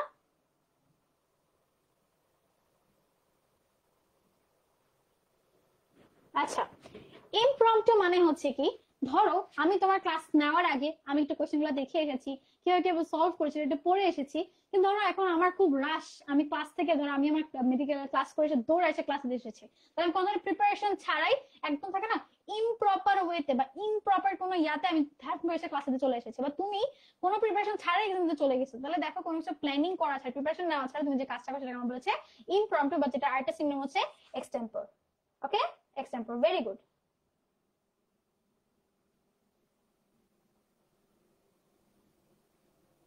কার কার কার আগে যাচ্ছে? ওকে দেখো, এক মিনিট, ক্লাস খুব বন্ধ করা লাগতেছে না। ওকে দেখো, what is the meaning of out of the Woods? তুমি মনে রাখো জঙ্গলের মধ্যে গেছো, এখন থাকে না জঙ্গলের মধ্যে আমরা ঘুরতে ঘুরতে গেছি বা জঙ্গলের মধ্যে আটকাই গেছি, জঙ্গলের মধ্যে এখান থেকে ভালুক বের হবে, এখান থেকে অনেক ভয়ঙ্কর ভয়ঙ্কর জন্তু বের হতে পারে, তাহলে তুমি যখন এই জঙ্গল থেকে বের হবা তখন তোমার মনে হয় আরে জীবনে সব বিপদ কাটছে, তাহলে দেখো আউট অফ দ্য উডস মানে হচ্ছে ফ্রি ফ্রম ডিফিকাল্টিজ, যে এখন তুমি তোমার জীবনের রিস্ক কমে গেছে, এখন ঠিক আছে তুমি সেফ আছো, তাহলে আউট অফ দ্য উডস মানে হচ্ছে তোমার ফ্রি ফ্রম ডিফিকাল্টিজ। ওকে, তাহলে আজকের আমাদের ক্লাসের শেষ কোয়েশ্চেন ছিল এটা। আই হোপ তোমাদের কাছে ক্লাস ভালো লেগেছে। অবশ্যই ক্লাস ভালো লাগলে রিভিউ দিবা মেলরোজি গ্রুপের মধ্যে, যাতে আমরা আরো এনথুজিয়াজম ফিল করি তোমাদের ক্লাস নেওয়ার জন্য। নেক্সট ক্লাসে তো নিশা তারপর, আর কালকে ভালোবাসার দিবস হচ্ছে, ইম্পর্টেন্টলি কালকে হচ্ছে শবে বরাতের রাত, সবাই বেশি বেশি করে দোয়া করবা। এন্ড টেলিগ্রাম গ্রুপের মধ্যে আমি শিওর না, দেখতে হবে একটু টেলিগ্রাম গ্রুপটা, হয়তো আমি জয়েন আছি। আমাদের ইনশাআল্লাহ টেলিগ্রাম গ্রুপের মধ্যে কথা হবে, যে কোনো প্রবলেম, কোনো নেমোনিক লাগবে, সাজেশন লাগবে, এনি টাইম গ্রুপের মধ্যে বলবা। ইনবক্স আপু সবসময় চেক করা হয় না, রিসেন্ট খুব একটু তাড়াহুড়ো মানে একটু রাশ যাচ্ছে, আমার এক রিলেটিভ ভর্তি হসপিটালে, তো গ্রুপের মধ্যে মেনশন দিও, ইনশাআল্লাহ তোমাদের তিথি আপু আছে, অন্যান্য মেন্টর আছে, আমরাও আছি, সবাই হেল্প করবো, ঠিক আছে?